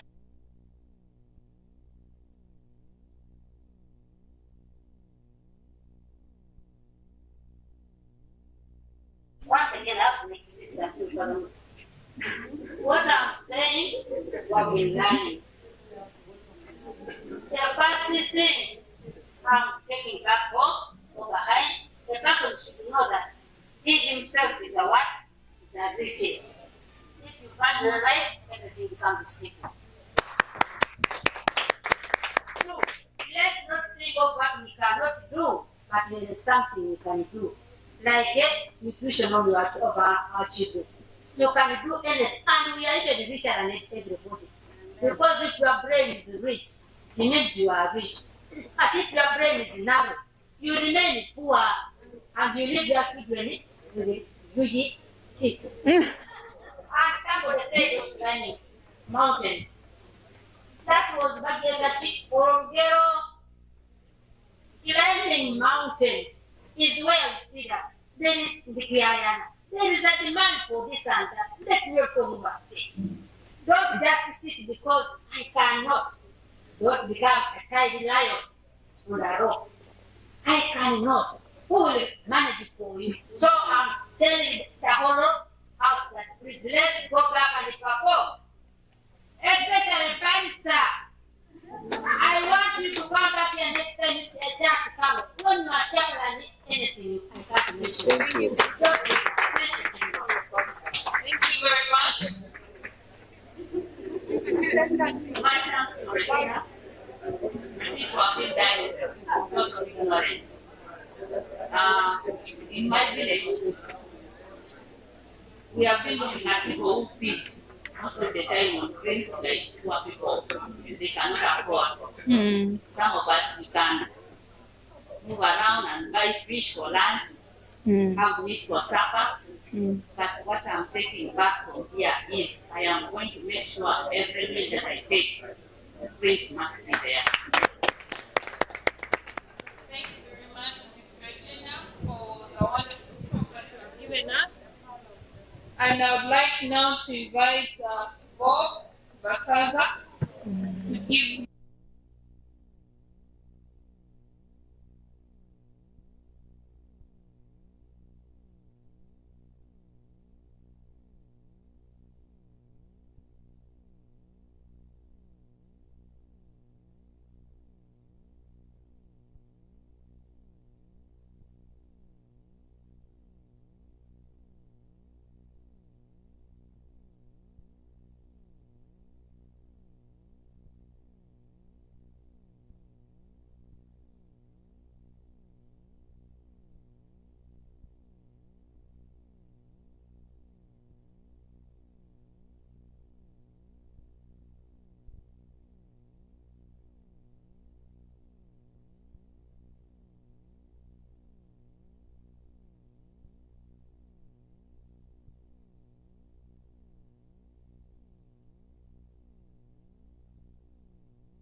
meaning that you're doing something but in a new way. So he's an innovator. He worked with the PIB Presidential Initiative on Banana Industrial Development that works in Busheni district and that adds value to Matoke. He's also a senior specialist chef in meat menu development at international standards. He has traveled all over the world learning how to make Indian food, Chinese, English, as well as our local foods. And he previously also worked here at Gudie Leisure Farm as the value addition director, and we're so glad to finance. We get to see you come again and impacted the youth with value addition. He'll tell us more about what he's doing right now. And he's going to present to us how to build successful enterprises through value addition to pork.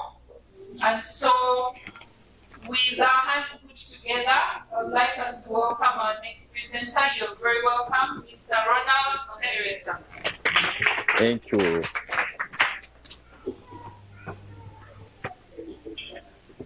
All right. Thank you, Madam Speshi, currently taking us in this session.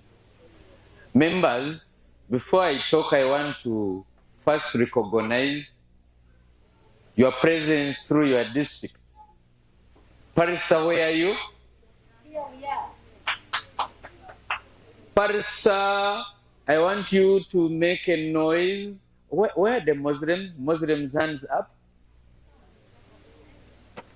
Wow. Now you will not make noise. I want to take that one. Now, Parisa, I want you to make for me a noise that will bring for us. Put for me the other script. What is it? I need this one. Do we know all this? Yes. Yeah? Yes. Do we all know this? Yes. Parisa, do we know this? Yes. I want to know Parisa. We are competing without Muslims. Okay. Which noise does it make? Parisa?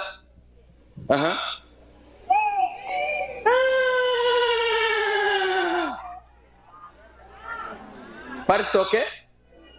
Who knows? Up. Quickly, we want to be faster.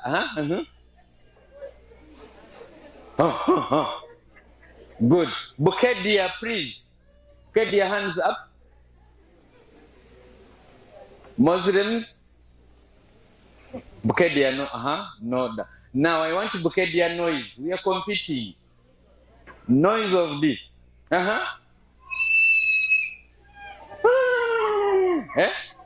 Are we agreeing? Bukedia tuvudemu. We are not there, isn't it? If you are there, bring the noise. Yes.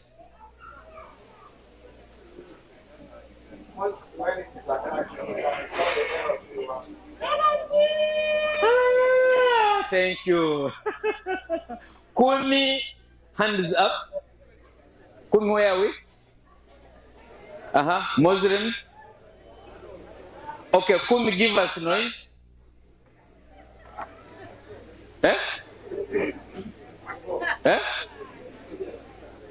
We have a reason why we need that noise, guys. Kumi noise. They're making wonderful. Another last district. Serere yesterday won, isn't it? I think I have a reason why it was now my last district. Serere, hands up. Muslims, no, I need noise now.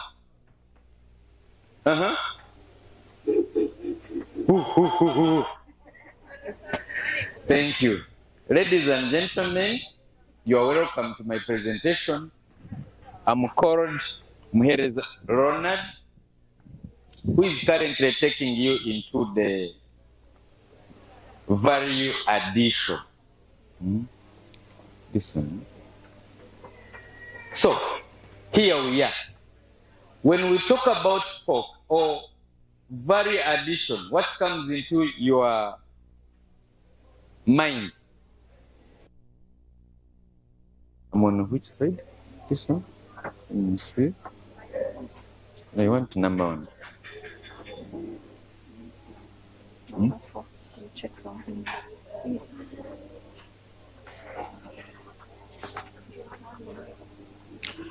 Okay, here we are. We want to know what is value addition. You'll be putting from value addition.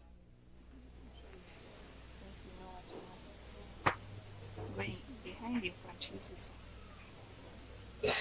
now behind. I want the first one. Okay, thank you. Value addition. The question comes here for us is value addition presentation on building successful enterprise through value addition, which is pork. Serere, you all know pork, have seen. Bukedia, you know pork. Kumi, you know pork. And parsa. The pork that comes out of pig, isn't it? And that pork, we even ate it yesterday. And so many people enjoyed it. But it was already added value.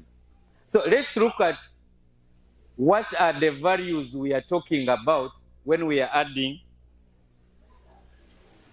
some ideas on how to make money. The agenda, the reason why you are here, we need to make money. Gudie Leisure Farm has called you to enlighten, add more ideas on how you can come and make money as a district on top of what you have been doing.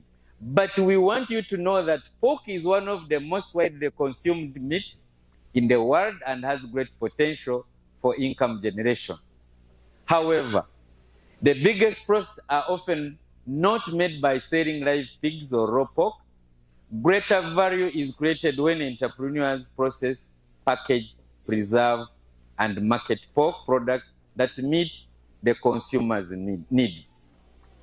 If you live here and go home knowing that when you slaughter the pig, which you have behind your house, then put some additional kavera or the caparisson paper and put in the fridge, you have already added value. And the price will not be the same as the one who is busy slaughtering in the bush. No. Believe me, brothers and sisters, that is the beginning of adding value to what you want to make in terms of money. Value addition means, what is value addition to us? Why are we talking about value addition? The ladies who left here, they talked about value addition. They have been, especially the lady of Yuri, she talked about through the milk processing. And here I'm coming, the same process, but in meat industry. You will not have cows, you will not have the milk, but we are looking at you people at your home level.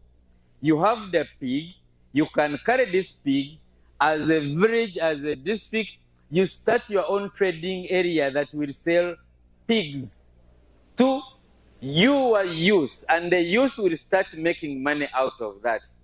I myself am coming from Shen, but we have a market for only meat. We sell meat, people drive, come and eat meat in a small trading center. Over 1,000 people, they join that place and enjoy the pig. I think we sell between 1,500 kilos every weekend. So, what does it mean to us here? If you are from Serere, I want you, Serere, to take a pause. Go and start association of how you can sell your pig by collecting them in one center and call people to start what we call value addition. If you are from Parsa, the same. That is how you are going to add more money through the pig industry. Members, are we there? Why add value to pork? That is the question I want to pose. Ruachi, why are we adding value to this pork? Pork, first of all, is near our homes. It brings a lot of revenue for our children to go to school, at the same time fertilizer for gardens. If we have vegetables, Madame Regina, she was here, you can make a cycle using the poo out of the pigs, and then you have very nice gardens that will feed your children so that they are not nourished. Now, selling a pig as a live animal provides limited income. You will not get money out of it. That is one of the reasons why I'm insisting that you make sure you start getting value out of your pig by cutting that pig, than giving a neighbor free pig to go in the market.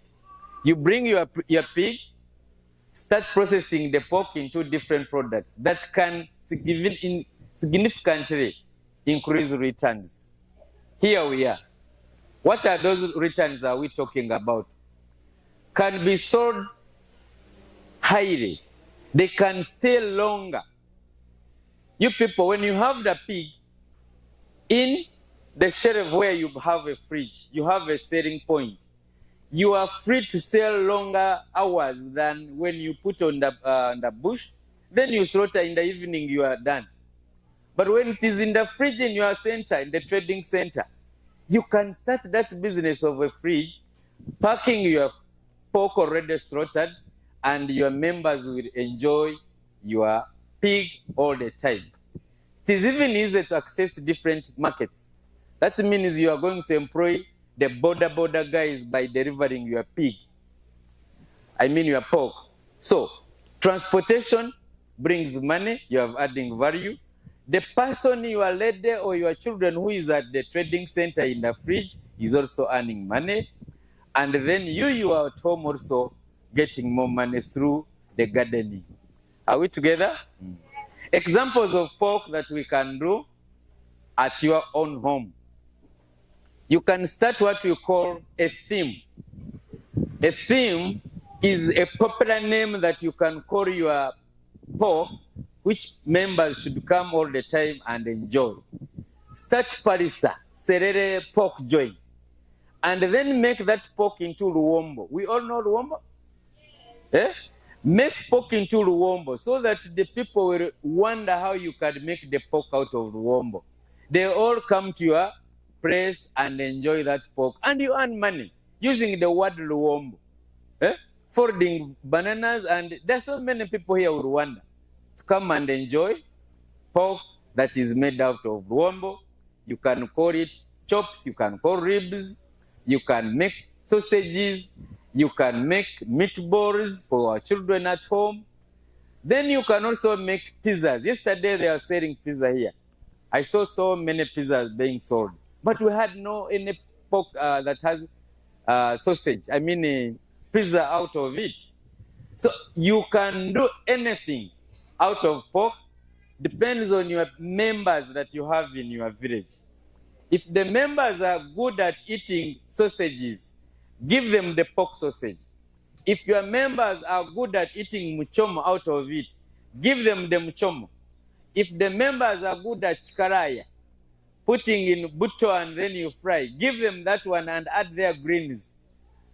Greens, add their dodo, add their mushrooms, add their matoke. That person will enjoy the meat as also you are busy increasing the nutritional content of it. Here we are serving different customers. The Serere people, what they enjoy is not the Parisa people what they enjoy. Are we together? The Bukedia is not what the Serere people will enjoy. So what are you taking home that will bring that center of your people to make sure they enjoy the type of value addition you're adding on the pork? Are we together, members? And I want you to go and compete seriously. When we talk about value addition, we talk about value addition in different production types. Here we are. We have quality products that are being manufactured through hygiene. What do I mean? Madame Regina mentioned health starts with you. The same applies with our pig. When you have a pig which is malnourished, the pig which was not fed well, good, it will not give you the type of meat you need to give to your customers. So you have to link up with the people who are giving you the pig to make sure they supply you the best products that you use for your mchomo, isn't it? That's why we consider the quality of production to be very good. When you follow the feeding practices, you make sure you choose the pig that has no diseases. When you are buying the pig, get the best one for your customers. Then you make sure that where that pig was, it has good housing, and they followed the veterinary care or the veterinary procedures. You go, you bring the pig which has swine, and then you supply it to your customers. The next day, everyone has a fever. So those are the things that you need to consider before joining the team. Again, we talked about processing. The members who were here, the URI led, they talked about milk processing. So when we talk about processing, the same applies to you when you are cutting your meat. Make sure you know the types. The head has its own money. The ears has its own money. The legs has its own money. But then, the hygiene. You remember the pigs have a big ear and you want to give it to your customer. Now that ear you are going to bring and cook to your customer, how is it in terms of hygiene? You make sure you follow the hygiene slaughtering, the cleaning of your pig, and measure and see whether it was slaughtered in the morning or evening, whether the temperature has changed. Those are the things that will make your customer like your business. So when you have a butcher, the butcher makes sure it is so clean and your meats are well protected. Are we together, members? Now, when we talk about product differentiation, we are meaning about the items that you'll get out of the meat, whether they be of unique in terms of fats, whether there be no fats, others there will be minced. So when you are buying that pork for your customer, there is a possibility of you losing money when you don't know. How do you lose the money? Because Madam, Papa is your neighbor, is your friend, has a pig, and he wants to sell it. You are looking at ono muganda wange, ono friend wange, is giving me his pig.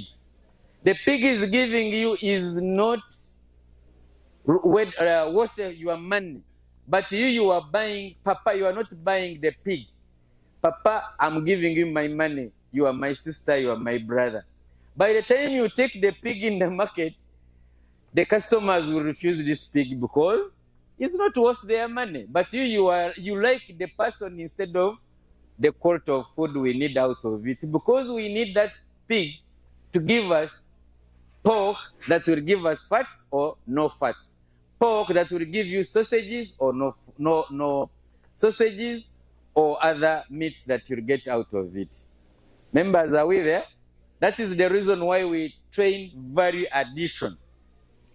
Because when you go to Bukedia, I want you to be a different person with the Bukedia guys. Here you are taking brain. Go and change, they see that there is some person of value. And value is within you, in your head. That's where you have the value. Now, we talk about branding and packaging. Have the idea that you are now going to start the pork joint. Which name are you giving it? So that will bring your people nearer to your joint. You must have a name, plus the menu or the item you are putting there, also you give it a name. Chikalaya, made from Parsa joint corner. Chikalaya made from Bukedia corner. The Bukedia corner, which is behind somebody's house, who is the chairman. Everyone will go in, the chairman is behind the corner there to eat the chikaraya. So you are busy branding, and when somebody reaches there, he'll get that package you are giving. That name is the one that sells your pork. That is something we call brain permanent thinking. When you create a name, that name will give your customers money, and money will come back. Because they are proud of joining your chikaraya in chairman's corner, which is in Bukedia. That's why they meet in the evening and talk about politics. Call a name that will bring those guys to make sure they are there with you. You are busy making money because of branding your food, because of branding your food and your business. Now, when you're doing business that you need is value addition, you don't need just start from nowhere. No, you have to plan and think about the members that you have within that area, what they like, what we call research. You research your business and know that that business is the right one. Then you invest in it. You know your customers you are going to use and what they prefer. What do they prefer? Do they prefer a Johnny or they prefer the? You have to know the type of preference the customers will enjoy for your food. And again, look at the neighbors. What do the neighbors give that brings these people to stay more longer on their joint? Not mine. Can I copy and also bring it into mine? By doing that, the business will boom and you'll have money. And that's how we do the business, by adding value to what we have through the pork that you are going to start and make when you live here. It is a business that can be done by every person, whether you have a child, whether you did not go to school, as long as you have a panga and you have the brain and energy from Madam, the nutritionist. When you have energy, everything will be done the way you want it. You'll make money. And that is the reason why we are calling you here, to make money. Who are our customers that we are mainly targeting that will give us money? Go and start a restaurant nearby, the bar where it will be. Go and start a restaurant near the schools, which are we have universities, students like pork. Go and start there the joint. Look at the people who have hotels. Supply them the pork by adding value to your pork.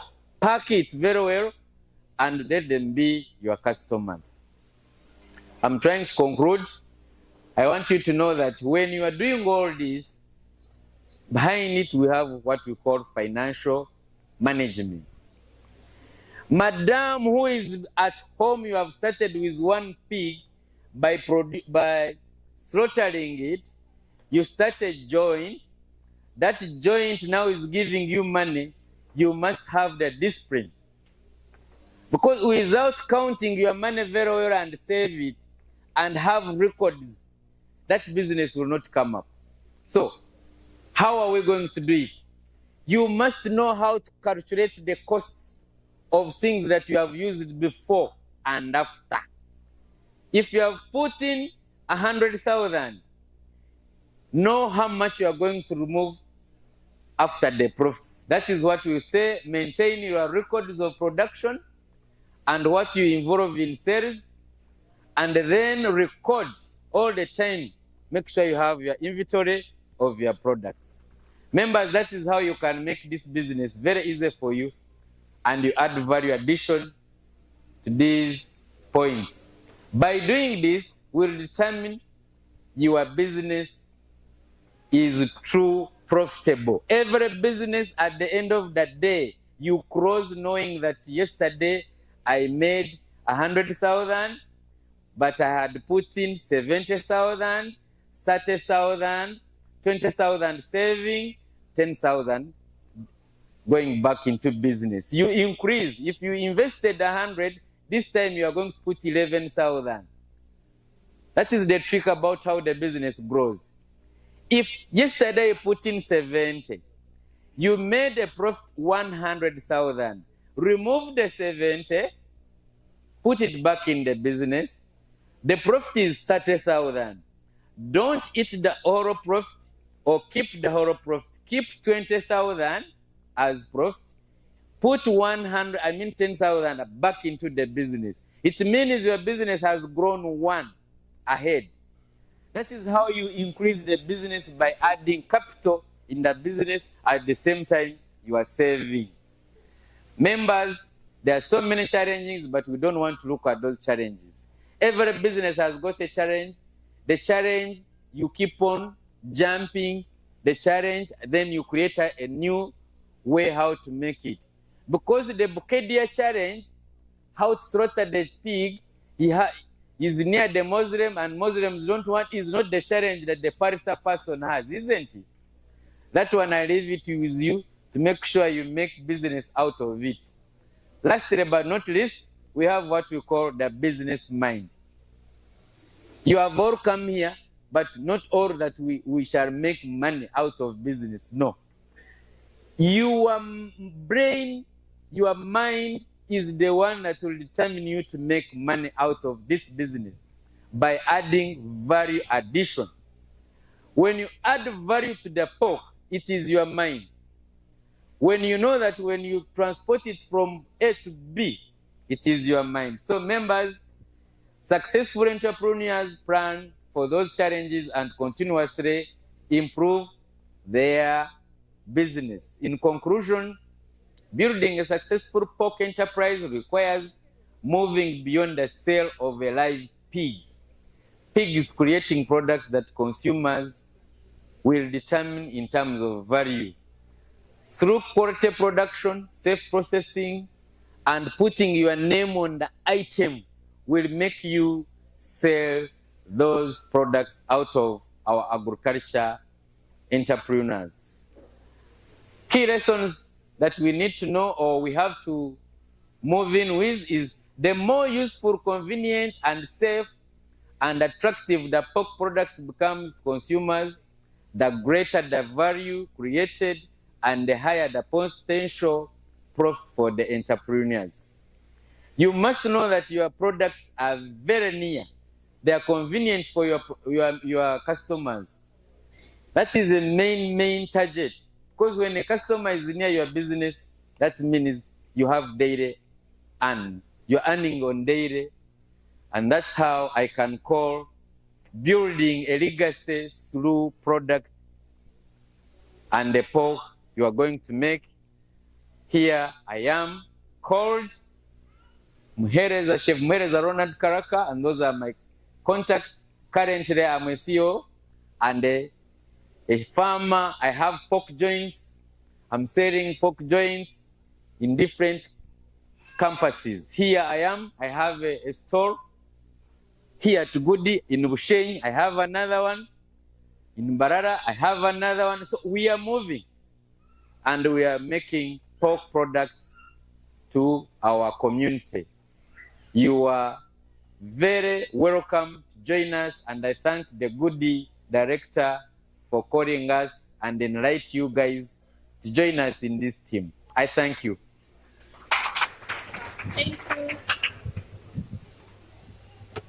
Thank you very much, Mr. Ronald, for sharing with us how we can build successful enterprises.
Mama, thank you for your question. I remember I told you that location and the members, the people you have around matters. Mama, if you want to start this joint, it's very, very okay, and you can do it. How do you do it? When you are going to buy the meat, you must know the people or the location, people who are staying in the location. Now, when the pig you are going to buy has from 10 kilos to 20 kilos. Now, let me give an example. On my, one of the store I have in Barara has no fridge. I have no electricity. We are deep in the village. But we buy pig which is between 15 and 20 kilos every day. When we buy, we bring and hang. And we sell, depends on a customer. When a customer comes, that is the one we cut. We don't cook when a customer has not ordered. After, by 7 o'clock, 8 o'clock, 10, 13 kilos have been eaten. When the balance remains, we throw some salt and we hang it. That meat is the one that will stay over, and tomorrow we shall be having between 6 and 10 kilos that we can start with in the morning. By 10 o'clock, people will be eating that meat. Mama, that is business will push, it will start. There's no problem with it. I thank you. Thank you very much. We have I'm going to take only one other person from here, and then we can close this session. Move on to our last speaker.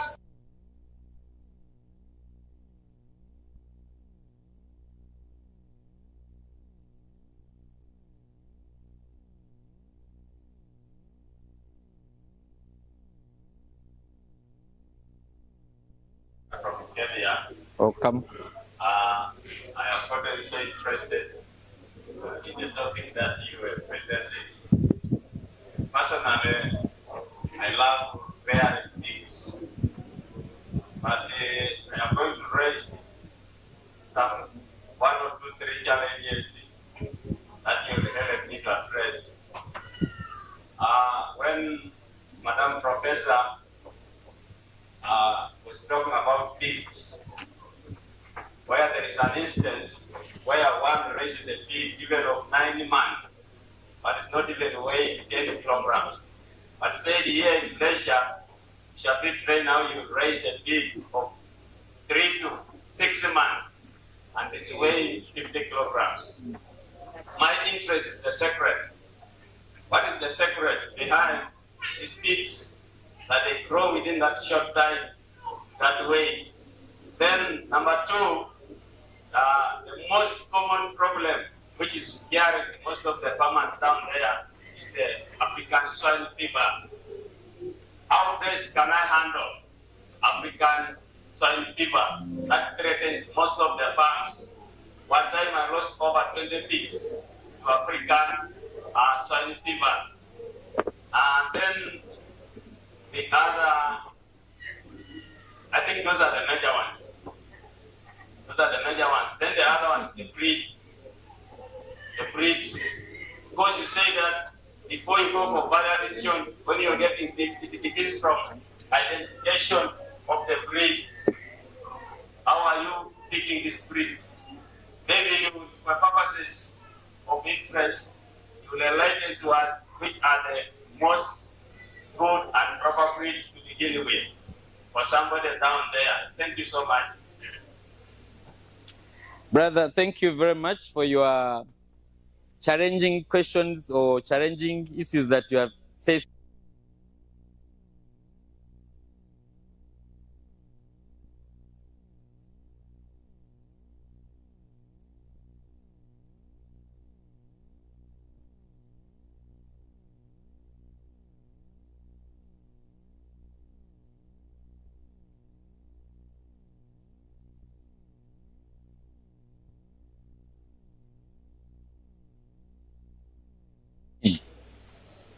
It comes into two types, breeds, which you have mentioned, at the same time, the feeding. I'll combine your questions all together because you brought in the feed and the breed. These two move one together. You cannot bring our Ugandan. Let me bring an example of Mbare cow. We all know Mbare cow, those which are digging, isn't it? Yeah, those cows are diggers, isn't it? Somebody give them a guide and they dig. I don't think that cow you can feed it the best feed and it grows faster and gives you another cow. Does it? Eh? It doesn't, isn't it? That means naturally that cow was born when that's a genetic issue. Are we together? Now, in Uganda we have pigs which are genetic with no any origin. And those are the pigs we have behind our backyard houses. So you cannot start with that pig and then gives you money out of it. And you give the best feeds. You bring the best feed and give it and you lose money. So what happens here? You must start with the best breed. Where do you get the best breed? Identify Gudie Leisure Farm, which has done a lot of training into the production units of our staff, I mean of our youth. We have so many youth who are already doing production and they have the best breeds. When you finish feeding, get the best feeds, that pig will grow within, we call them, within 22 weeks, you'll be having a pig that has 125 kilograms within 22 weeks. And it is happening. So I'm done with that. Then another one is on the issue of swine flu. Swine flu, that is hygiene. How does it come? Swine flu comes because of biosecurity. If you don't follow what the procedure for protecting your pigs and piglets, definitely it will come in. Though it comes by air, still there are those that come through by intruders, people who you don't need in your farm. And so far, we have spent like 2 to 3 years in our district without seeing any swine flu. That is in Bushenyi. Because we created cooperatives. We know each other, we know the buyers. When a buyer is going to come, we have specific hours for the buyers. The buyer after 10 o'clock is not supposed to come on your farm. Reason why? He has visited so many farms, at the end he's bringing the what? So the buyer must be at your farm between 8 to 9. When he doesn't do that, then he has to wait for another day. The reason why we do that, we are protecting our farms. There is no way within 2 hours you'll visit so many farms. That means you are forced to visit 2 or 3 and you go. We limit security. We limit people to visit our farms, and then bringing workers who bring friends in your farm. There are also problems. The same applies you going and eating meat, pork from her joint, and then he also come to your to your farm. Members, that is how we protect the swine flu. Apart from that, you can't do a lot. I thank you. Thank you very much. Thank you. I know that you'll continue to have these conversations even in our break.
about food. We are going to talk about something that's very interesting. We are talking about food innovations in the white meat industry. We've been talking about value addition. Some of these things are repetitive, or we have learned them throughout our different facilitators. So we are now going to look at how do we innovate around it. Should we just continue to sell our food the way it is, sell our chicken the way it is, our pork the way it is, our fish the way it is? How can we create more value, jobs, and sustainable agribusiness opportunities here? So I would like to thank all the organizers for organizing this symposium so that we learn how to turn the white meat that we have into different products, services, businesses that are customers. You yourself, you are a customer, but you can also be a business person. Products that we can trust and buy repeatedly. I'm going to begin with the end. This is a question that we are going to answer at the end of our session today. I want you to keep in mind that the opportunities that we have is not only in the meat that we eat. So while we are going through the session, or while I'm going through the presentation, I want to ask the question that what white meat products or condiments can you create with the resources that you already have, and what customer problem will it solve? Can I read that again for you? I'm also a teacher. So some things, learning is done by repetition. So we are going to read the question again. What white meat product or condiment can you create with the resources you already have, and what customer problem will it solve? Have we got the question? Have we got the question? Not yet? It's all right. So that's what we want to answer through the session that we are going to have, okay? All right, so what is white meat? Is there also blue meat? Is there purple meat? Where are we continuing to talk about white meat, red meat? So I want you to think about white meat as these different items that we are looking at here. White meat, when you're talking about white meat, we are referring to poultry. That's our chicken. Poultry is big in itself, but in this case, we are just going to refer to it as chicken. We are going to think about white meat as turkeys and ducks. I think many of us, all of us here know what turkeys and ducks are, not so? If you've never seen a duck, please put up your hand. I know a farm of ducks. We could show you some ducks. We also fish, pork, which we've been talking about, and rabbits. So when we are talking about white meat, we are talking about these birds, or these, we are talking about these categories, okay? All right, and here on our screen, we are looking at the different meats that you get from the different birds that we've mentioned. At our left here, that is our chicken, that is a turkey and a duck, that is our fish, pork, the rabbit, and I also added there eggs. Eggs come from where? Somebody said chicken. Eggs come from, they are products of our white meats, okay? And so sometimes it's referred to also as a white meat product as well, or categorized together. So these are the different meats that we are talking about when we are referring to white meat. So talking about it, that white meat is not just selling your raw chicken or the fish by the pond. Every step of the way is a business on its own that you as an entrepreneur, you can own. You can be in the business of production, you can be in the business of processing, you can be in the business of preserving. Preserving in short just means to keep something for a longer period of time. You can also be in the business of packaging. You can be in the business of branding, marketing the white meat, food service, or condiments. So think around these 8 different things that we're going to talk about. You can fall in there as well. Let's not only produce, we can also market. Some people are very good at earning commission. They do not own any chicken, but they know somebody who owns the chicken. So they'll tell you, I have chicken. Actually, they'll advertise how they have chicken. And then when they come to you, they'll tell you, oh, the chicken is 25,000. But they'll go to the farmer and tell the farmer that I have market for you, but I want each chicken at 20,000. Isn't that person a business person? And actually, they are making the money with less stress. They are not sweeping the chicken pen every day, but they have mastered how to market in order to get money. So you can fall in very many different areas while you're talking about white meat. So why are we not championing red meat? Why are we talking about white meat only? Chicken is the world's fastest growing animal protein. Our nutritionist and dietitian earlier on talked to us about protein, that many of us do not have protein in our children's diets. I can as well tell you that on a daily basis, we are eating too much chicken, and the market is still there. There are franchises or businesses that are just fully dedicated to chicken, and they're making trillions of dollars from it. So, being that it is something that is fast growing, we need to think about it in that area as well. And 80%, approximately 80% of our poultry being the bigger group, is still sold live. We still sell it as it is. We are not thinking about doing anything so much different. We are selling it the way it is. We eat white meat on a daily basis. Every day we have restaurants and hotels around us. Most definitely, you're most likely to find them selling chicken, fish in the restaurants. Is that true? And the hotels. And if you're having conferences like this, that means there's a need for us we are eating these animal proteins. It's served in schools, events, institutions. When you go to a funeral, you find there some meat as well. When you come, and people enjoy that food very much. When you come to a function like this, we are also going to eat. And most likely, we might eat chicken as well, because we consider it to be something that we used to, when people were a bit younger, chicken was not readily available for everybody. It was a special meal. You didn't eat it every day, but now it's more accessible. I know for some people, maybe it's still special as well. And it is a strong entry point for our youth and women. When you champion or say, okay, let's go and raise chicken, the incubation period from the time you start to raise the chicken to the time maybe you sell it is shorter than if we said, okay, we are going to give you a goat or a cow to take care of. So it's something that we can easily do already. So what are we looking at, or where is the gap or the opportunity that we should look at?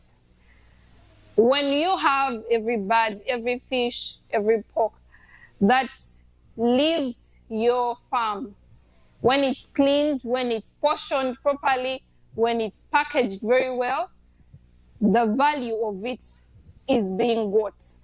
We are having, when you sell your chicken at maybe 10,000 or 15,000, and you give it to the person who is who is in a hotel, they are not going to sell it the same price. I might have bought a whole chicken at 15,000, but the person in the restaurant most likely might sell to me, depending on the restaurant or where you are, they might sell to you a plate, or one piece of chicken between 7, 8 to 10,000, some places even more. In our areas, how much do they sell chicken? In an average restaurant, a plate of chicken plus all food, 7,000, okay? Somebody said 7,000. Another area, how much do you normally buy our chicken? The sauce, the one that we eat. Sorry? Somebody said? A piece. Somebody said 5. Someone is saying 4,000. All right, let us take the average. Let's say 5,000, okay? So if I buy a whole chicken at 15,000 and I sell each piece when it's ready at 5,000, who is getting more money? The farmer or me who is selling it as the one who is selling, okay? Yes, because in one chicken you can have more than 5 pieces to sell, okay? So if we are looking at it that way, we are still very informal. That for most of us, we are selling our chicken live, and only a few selling it now as maybe sausages, as the food. So we still need to process, we need to package, we need to brand, so that our food or the different types of white meat somebody will come to you and tell you, oh, by the way, have you ever tried to eat? You're used to eating the same kind of food, and you come up and you try to cook the food in a different way. That's what we mean by new recipes. Innovating could also look like having better taste of your food. Smart packing. The packaging of the things that we buy or that we eat or the things that we do is very, very important. There are people who are dedicated to studying what we call psychology. There is what we call color psychology with warmth. Maybe when you look at it, you feel like smiling. Green, blue, there are some colors which are, has it ever happened to you? Or we buy Vaseline and you find that the tin looks very big. But at the bottom, there is a certain hole. So it doesn't look like it's the same that you had. But because we are attracted to certain things, and packaging is one of them. So if you know how to package your food or the different products that you have, you're most likely to gain more, or you're innovating. Innovation still, we are saying that you're doing something in a different way. So, just a minute here. All right. So we're talking about smart packaging. Or you could think about a longer shelf life. If the fish that you buy and it's fresh and it gets spoiled in only maybe 2 days or even just 1 day, if you do not handle it well. But somebody thinks, oh, if I dried this fish, if I salted this fish, if I smoked this fish, not you smoking, but you smoked the fish, then it could stay even for a whole year without you worrying that the fish would get spoiled. That is innovation. Safer handling is also innovation. How do you handle the food that you are cooking or getting in touch with? Faster cooking. We are living in an environment or a world that is very fast. We want everything instant. If it were possible that there is a type of fish or chicken that cooks in 1 minute, it's now what we want. So people no longer want to cook food for so long. So what are the ways in which what can you do to reduce the cooking time? To make sure that when you cook this food, if it were in a different form, it could have taken a longer time for it to get ready, but now you've innovated. You found a new way to cut short or reduce the cooking time. Stronger branding. When you're talking about a brand, there are certain names that even if you're in Bukedea, you're in Palisa, you're in Kumi, you're in Serere, if you hear the name, you would know. But then there is also somebody who is in the United States. There is another person in Wellington. There is another person in Delhi in India. There is another person in Nairobi. If I mention the name Coca-Cola, they would know. How many of us here do not know Coca-Cola, or you've never heard of it? Is there any one of us? No. Coca-Cola has built what we call a brand. They have built what we call a what? A brand that is over 100 years.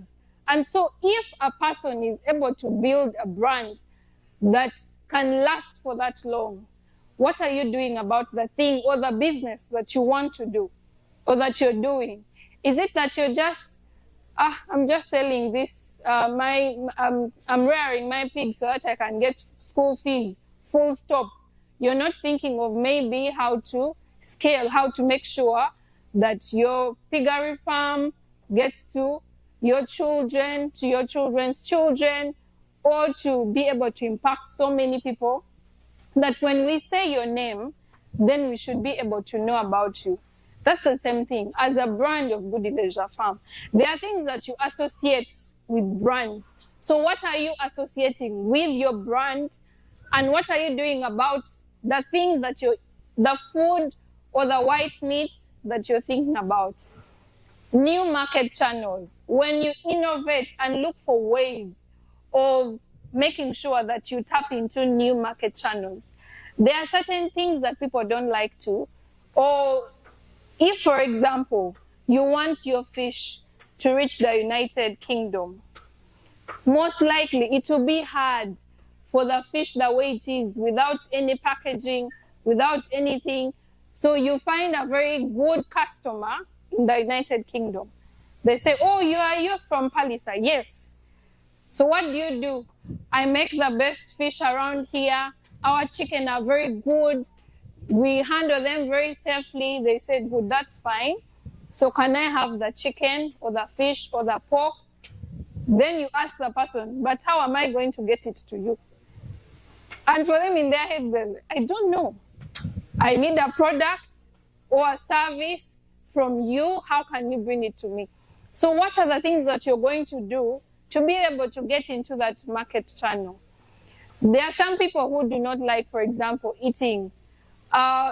Maybe they don't like to eat fish, but they might eat fish samosas. So how are you going to get to the people who do not want the burden of maybe the live chicken? That's what we're talking about in terms of value addition. So we already mentioned this, that every time your bird goes through a process, the live one, when it is the way it is from your home, you can sell it for, let's give it a starting point. How much is our chicken normally? The one that we buy. Let me use chicken since it's very common. How much is our live chicken?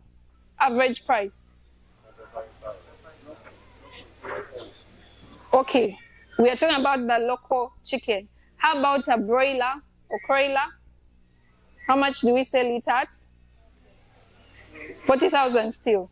Let me bring it a bit down for us to be able to understand. Let's say our chicken is 20,000, okay? Live chicken.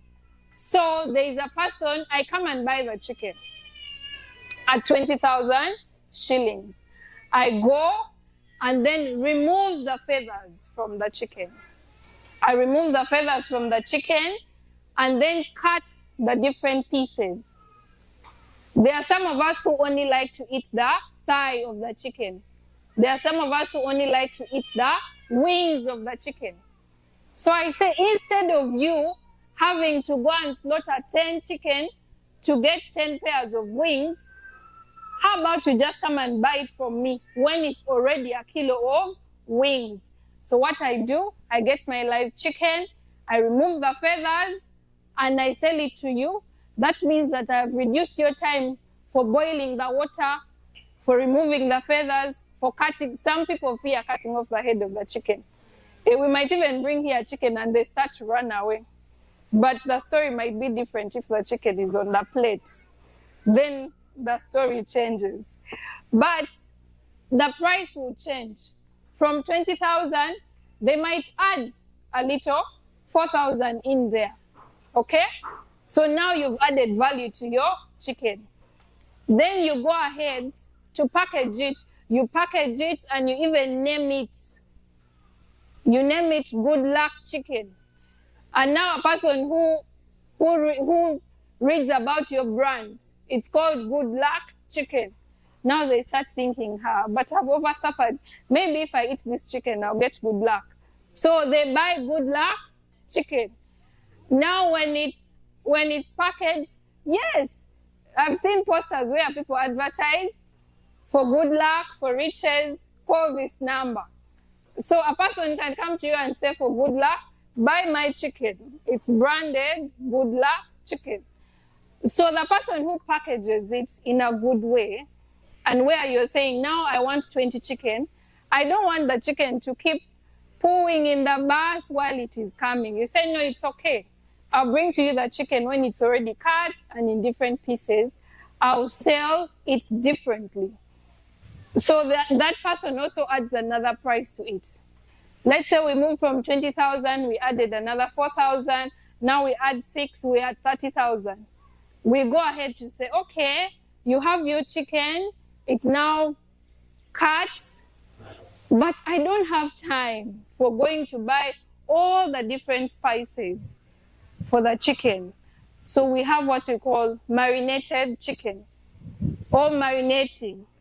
Marinating is just a very big English word for nothing. It means simply to soak your chicken or your food or your meat product in spices.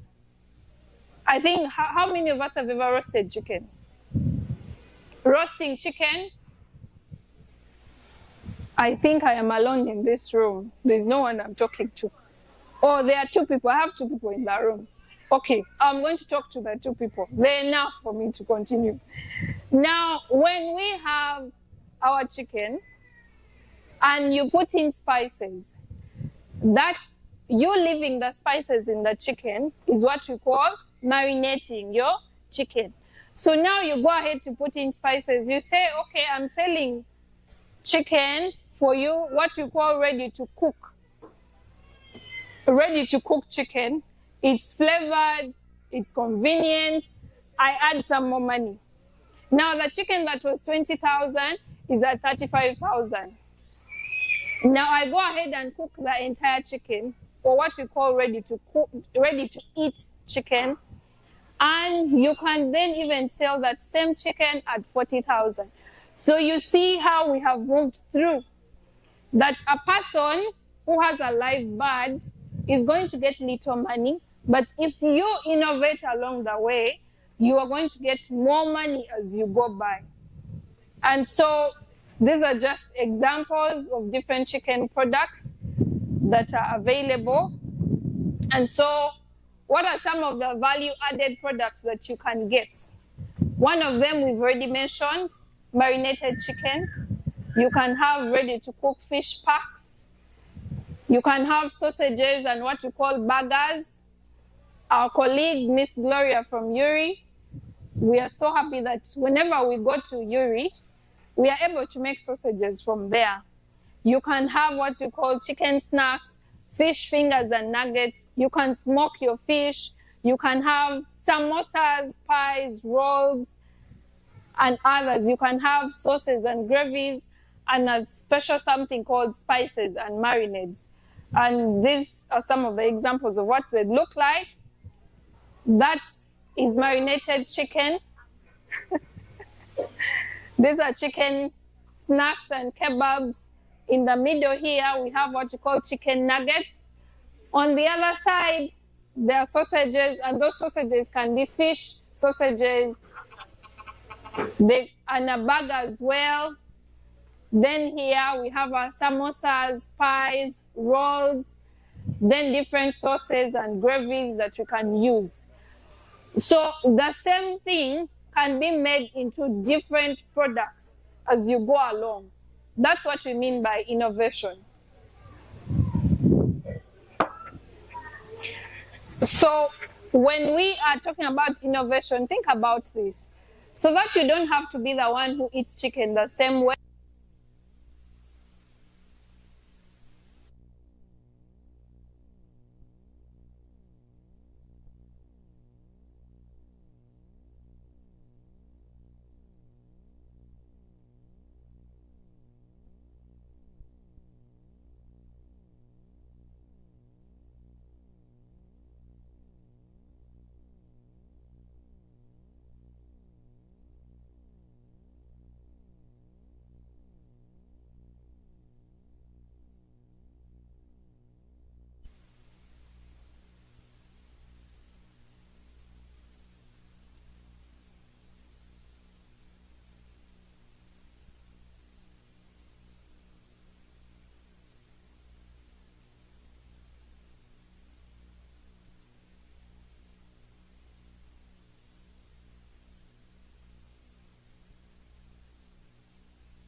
can have and that you can innovate as well.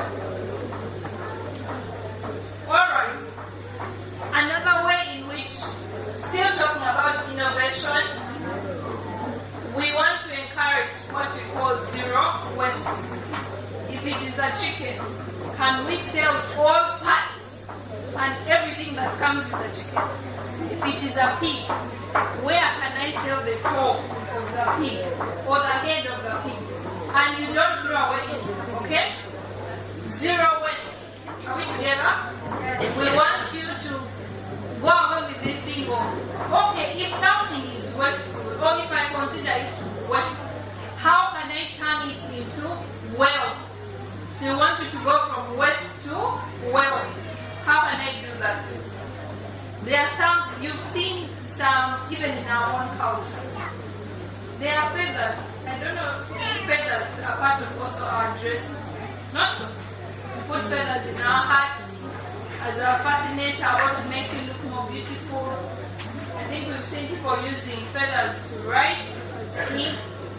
So you can have also a feather mill, or you can use it for making organic fertilizer.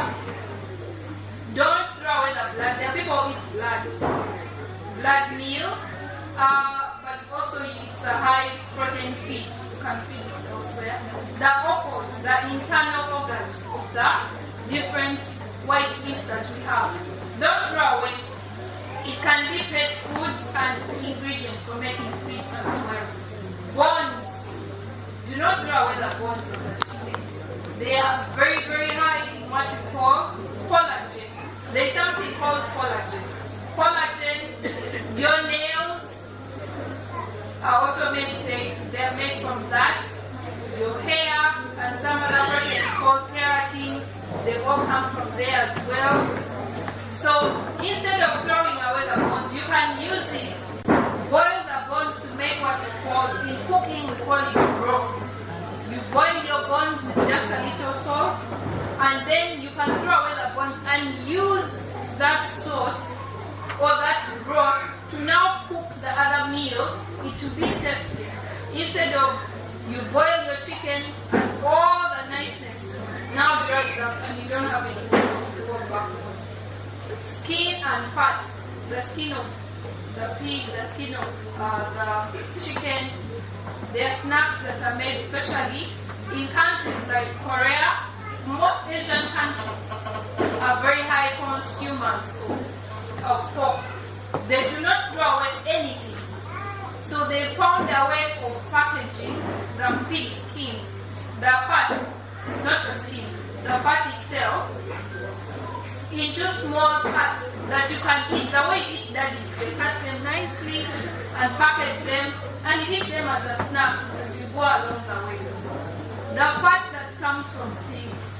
For us ladies who like to beautify ourselves very much, most of the lipstick that we use, it is made with pig fat.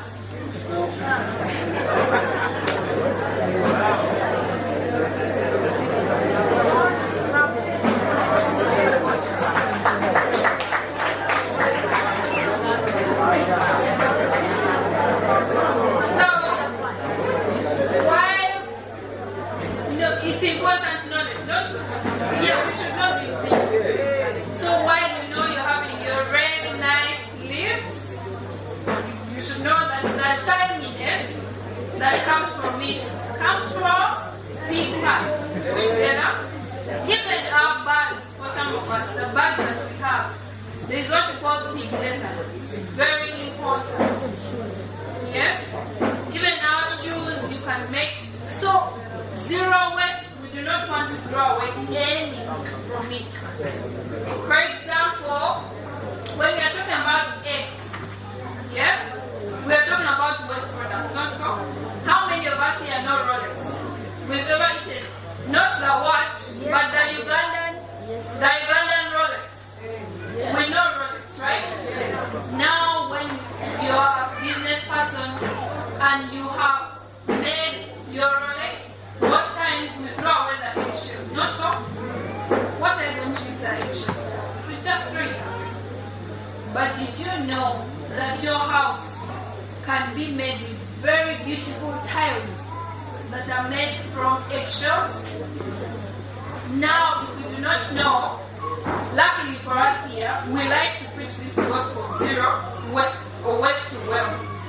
So the students who are going to be in value addition, and all of us as well, we can get an opportunity to learn how to make tiles from eggshells just here at Gudie Leisure Farm.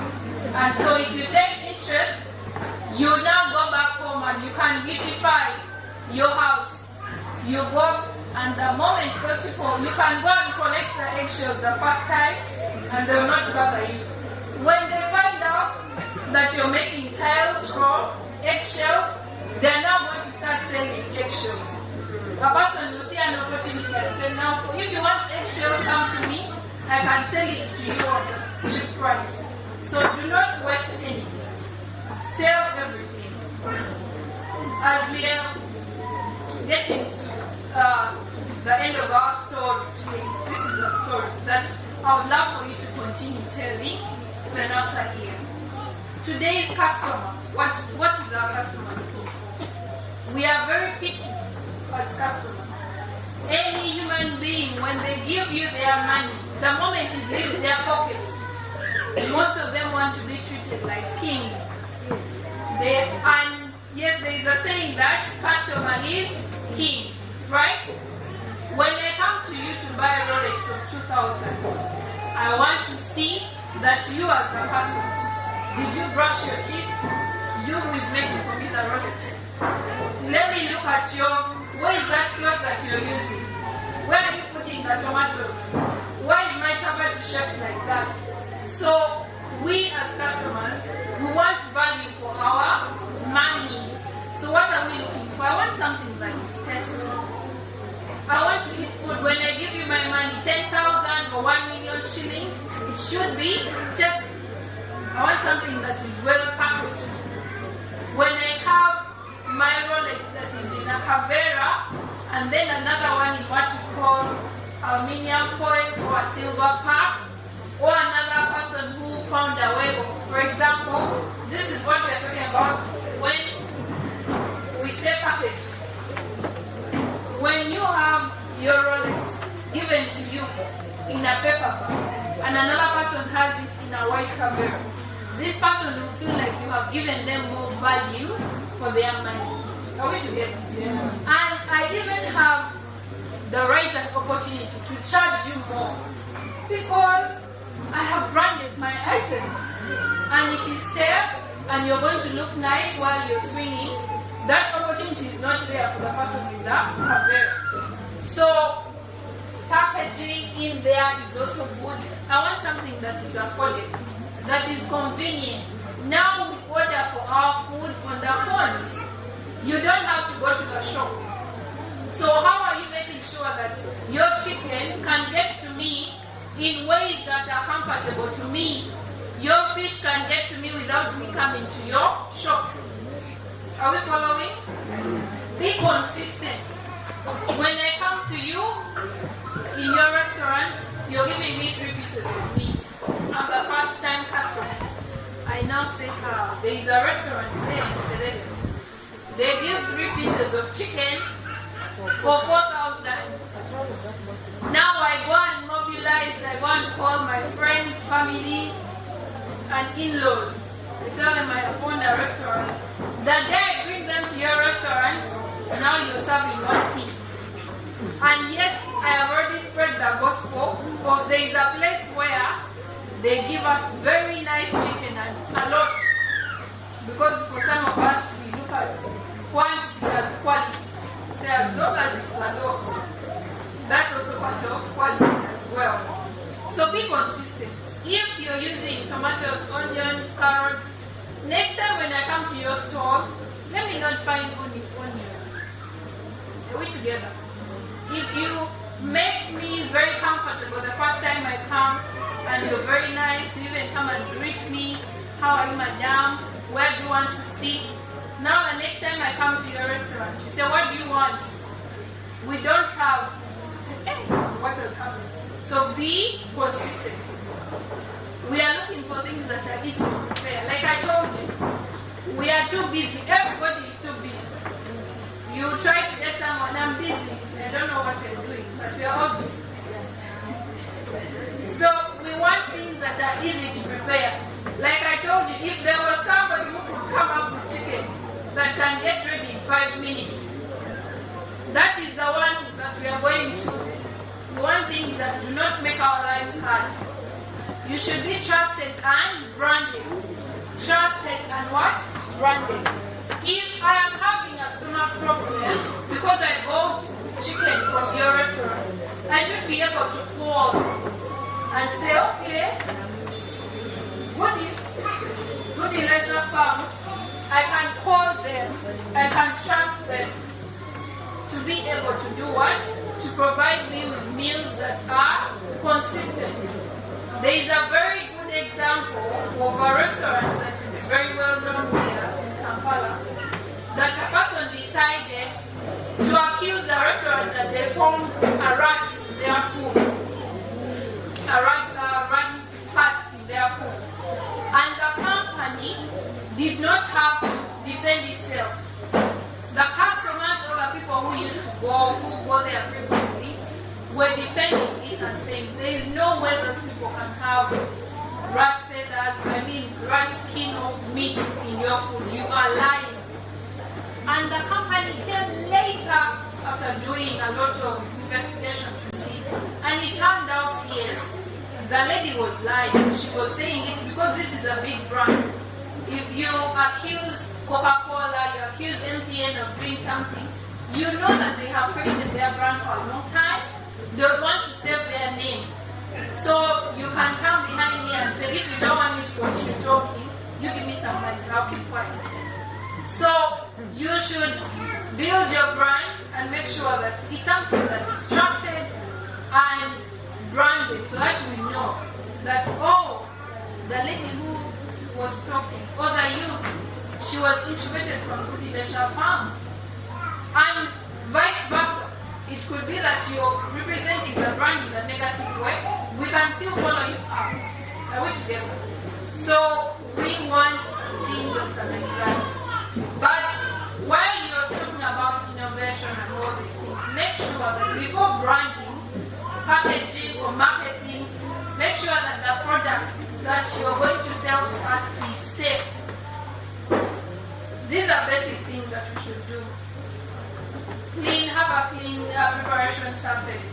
We were taught earlier on in the morning how to wash our hands. Always wash hands. Make sure that there's what we call cold storage for things that need to be refrigerated. Think about that as well. Clean packaging and expiry dates. This has to do with packaging. If you have maybe your products, same thing with the condiments, and it has no expiry date. It's like you're saying it has eternal life. You can use it and even pass it on to your grandchildren. That shouldn't. It will misinform the public. So make sure that you are looking at that very, very critically. I already mentioned this earlier, that we as customers, you see the package before you taste the food. Even as human beings, first impression is very important.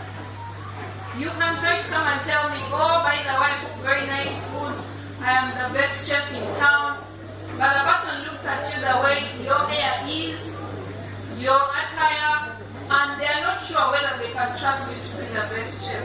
So package your products in ways that we can see, we first eat with our eyes. Are we together? Even the food. If you find a plate of food or you're serving food, but the food does not look nice, even before you taste it, you already buy it. Say, let me serve a plate of food. If it tastes nice, I'll come back. So your packaging is something that we see up front. It will protect and preserve whatever you have in there. It makes you look professional when you brand whatever you do. It informs also, it's like I mentioned, when something is packaged, I know I can rely on you because your contact is there. Very many of us You put a contact, but the number doesn't exist on the network. It's unavailable. We cannot reach you. You're not being put to us. So, still about packaging, talk about how you can turn your food into a product. Good packaging helps you communicate quality before even the customer tastes the food that you have. Because you can see in that picture, the person who is packing that marinated chicken has gloves on, they're working in a clean environment, and that emphasizes the importance of that. Make sure that you make use of the digital tools that we have. Right now, as we are all here, it will be very rare to find somebody who doesn't have a phone. Phones are almost becoming a smartphone. But either way, even when we start with the phone, you can make a phone call, you can text. When we start with those, now people make money from social media. We have platforms like Facebook, TikTok, Instagram. There are people whose career, now they are even choosing to make it their career, that I'm a social media influencer. And they are making money more than you who was digging the entire day, because when you dig and you're in your community, you reach a few people. But when you put something on these platforms that are being given to us, or that are being innovated, you're able to reach very many people. Somebody from Nairobi, from Mubende, from Nigeria is able to see your work that you're doing in Bukedea. So if you're doing a food business, start with your phone. Show people the things that you're doing. Even if you may slack here, a bit here and there, when people see that, or you tell us a day in the life of someone who cooks as their source of food of living. So you show us how you clean your kitchen, how you dress up very nicely, put on a head cap. Then people will be like, oh, I'm glad that they're doing some of these things. Use WhatsApp for people to make orders. Let them pay using mobile money. Those are ways in which you can use digital ways to capture the different markets that we have. Deliver with riders and plan pickup points. You don't have to be the one to take that food. Partnerships. Talk to somebody who has a bodaboda, a car, a bicycle. Let them be the one to deliver what you have. Listen to what your customers tell you. When they tell you, oh, by the way, the food that you're giving us, you've been consistent, but now it looks like you're adding a lot of salt to the food.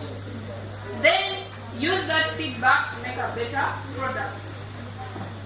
In all these things of innovation, what is Gudie Leisure Farm doing about it? You don't have to build the value chain alone. We do a lot of skills training, just like we are going to have with this cohort. We train the different skills that you need to handle these different qualities, whether it be piggery, aquaculture, the condiment industry, the value addition industry, the feed, the poultry. All these industries will come together to be so that you're able to learn. How do I fish? How do I inseminate the pig? And all these things. Product and recipe development. I talked about recipes.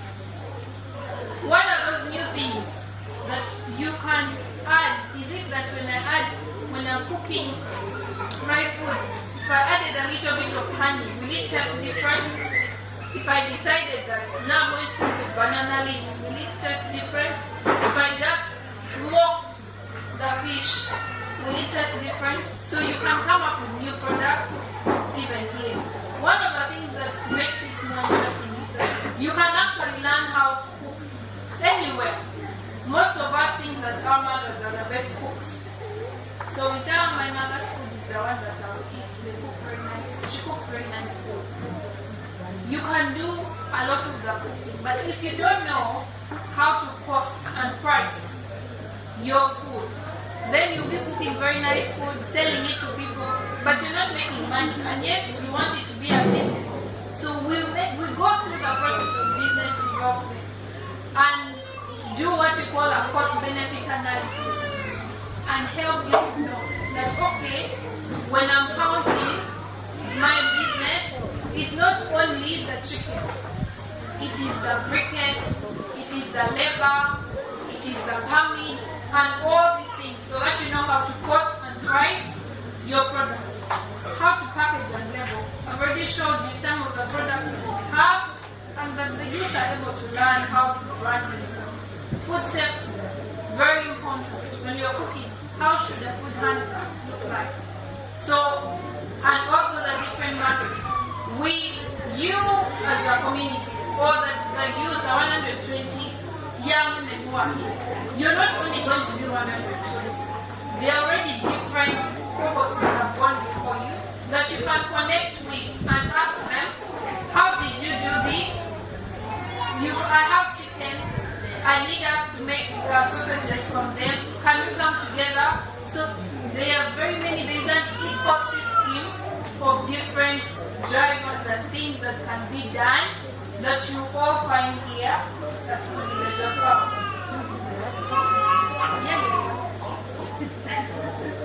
And so we are saying, look for what you need. Look for a problem that you want to build. Build it and test it. Don't go the first day you cook a very unique recipe. Is that day now you go and try to sell it? No. Test and see. Do people actually like this food? Can I make it different? If I make sausages from fish, what will it look like? Cost and price. You say count every cost. Start small. You don't need to start with selling 100 fish or plates of fish or food. Start small. You can start with 10, you can start with 5. Improve along the way and scale. So you can be somebody who makes products. You can be a condiment maker. You can be a food service seller. So you can make very many snacks. Like yesterday we enjoyed the white meat feast from different areas and different foods that we had to make. And we are saying do not work alone. Work with farmers, work with the different processors that are around. We have financial institutions that are willing to help young people, training and mentors. Yuri mentioned to us that they're able to train them when you go there. Look for the people who are doing packaging. Look around for opportunities that government use opportunities that support us. Quality assurance, UNBS was here, and they're able to keep us, show us the different standards that we are supposed to have. So lastly, I'm telling us that the future, our future, belongs to anyone or an entrepreneur who is not just skilled, but somebody that is skilled, that is creative, that is making sure that the food that we have is safe, that is looking at the customer, not because for you like to eat fish, so I'm going to begin a fish business in Kumi district. No. What is the market? What is the demand there? Somebody who brands their product. An entrepreneur who is disciplined, who does not do things alone, who works in partnership with other people, and also who is learning always. And as a result of being an entrepreneur who does that, we are going to have more youth jobs. Very many of us here are still youth. But also apart from that, we are supporting youth.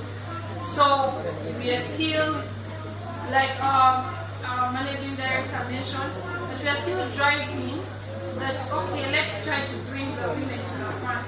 So that, of course, when she earns income, it's more income to the family income as well. We'll get more money, and at the end of the day, have stronger food systems. Now the food systems goes back to the nutrition as well. And that brings us to the end, where I still ask us the question that now that we have talked about packaging, being innovative, what white meat product or condiment can you create with the resources that you already have? and what customer problem will it solve? So I'll leave you with that as we think about how to innovate in the food, white meat industry. Thank you very much for listening to me.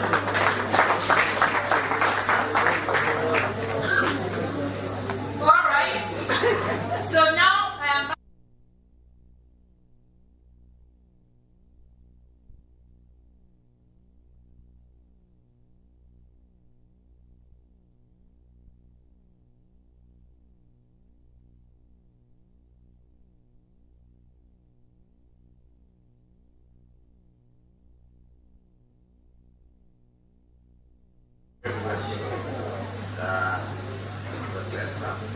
I want to appreciate what you have delivered to us. And mine is not really a question, it's an innovation. I read that, most COVID ducks, not even many, but I realized in case of, Can we listen, please? in case of if you decide to sell a live duck, they will offer you 10,000 shillings or 12. Most people from here now from there, so they know it and that. That's the price.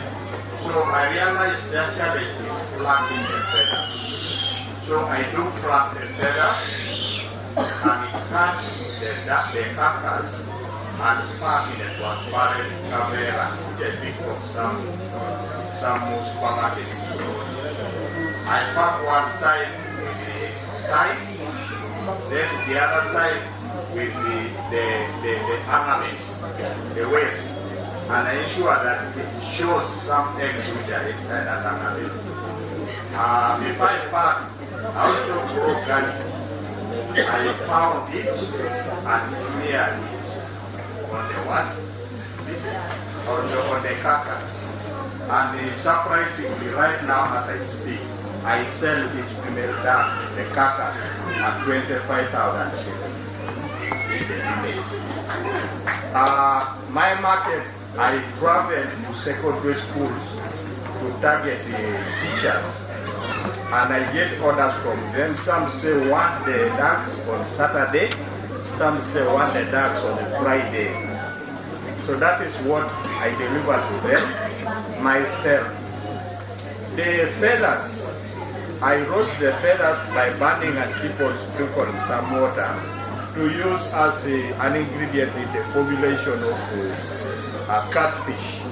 I also do catfish rearing at the backyard. Then you can get shocked. The people from Teso moved away from eating offals of chicken. These days they throw the offals of chicken. But my grandmother told me to pound the legs of chicken and killing the offals so much. So I clean the offals, mix with some ingredients, again tungulusimu, and boil it a little to bring out that aroma from tungulusimu. Then I tie around the legs of the ducks, and every week I sell 5 to 7. So it creates a good one. This and the teachers call it Marco Polo. Do you know Marco Polo? The man who attempted to walk around the world on foot. So they'll tell you, Mr. Lupot, give us 2 Marco Polos and 1 wall duck. So my income from duck rearing is 125,000 shillings, 150 per week. So what she has been explaining to us is actually a blessing to the social investors here. We need to get back and add more value to the activities that we are doing. And with that, I want to invite the youth on training from Pingire that first come home, and then we chat a way forward on how we are going to work, help one another. I might easily be a past student. Thank you very, very much for that. And with that, members, that has been a very good example of how for what we've been talking about in innovation. So we're going to, at Valley Addition, I'm going to call our MD, our Managing Director, to close off this event because I was your last speaker. So please can we welcome our Managing Director again.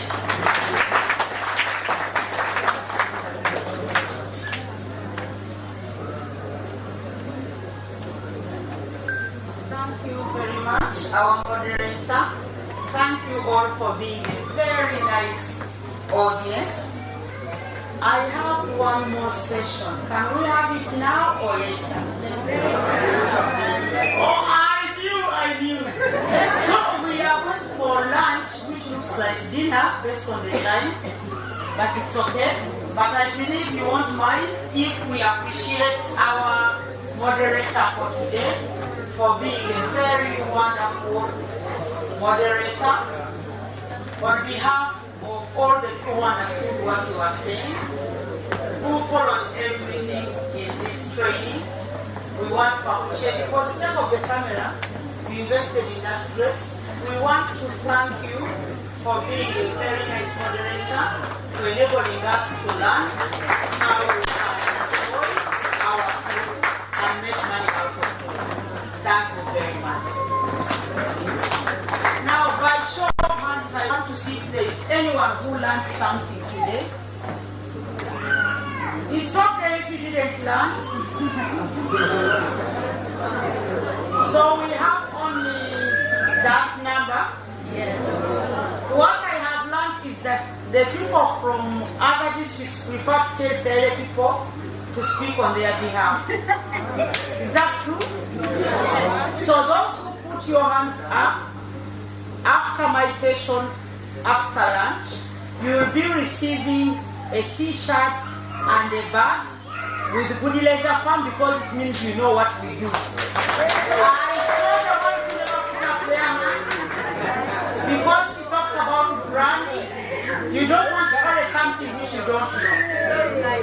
Is that all right? I saw the hands. Anyone who learned something today? By show of hands? Okay, so we are going to have lunch. Then we have a very short session. It's my session, it's very, very short. After that, we can have a tour. Maybe people would like to see how they can make tiles from eggshells. Or you can make briquettes from chicken litter. So we shall have a tour only for those who want. And those who don't want, you can already go, shower, dress up for the dinner, which is coming at 7, black and white dinner. This group is never seen. It is the way this group has a magnet. So who is going to pray for us for our lunch?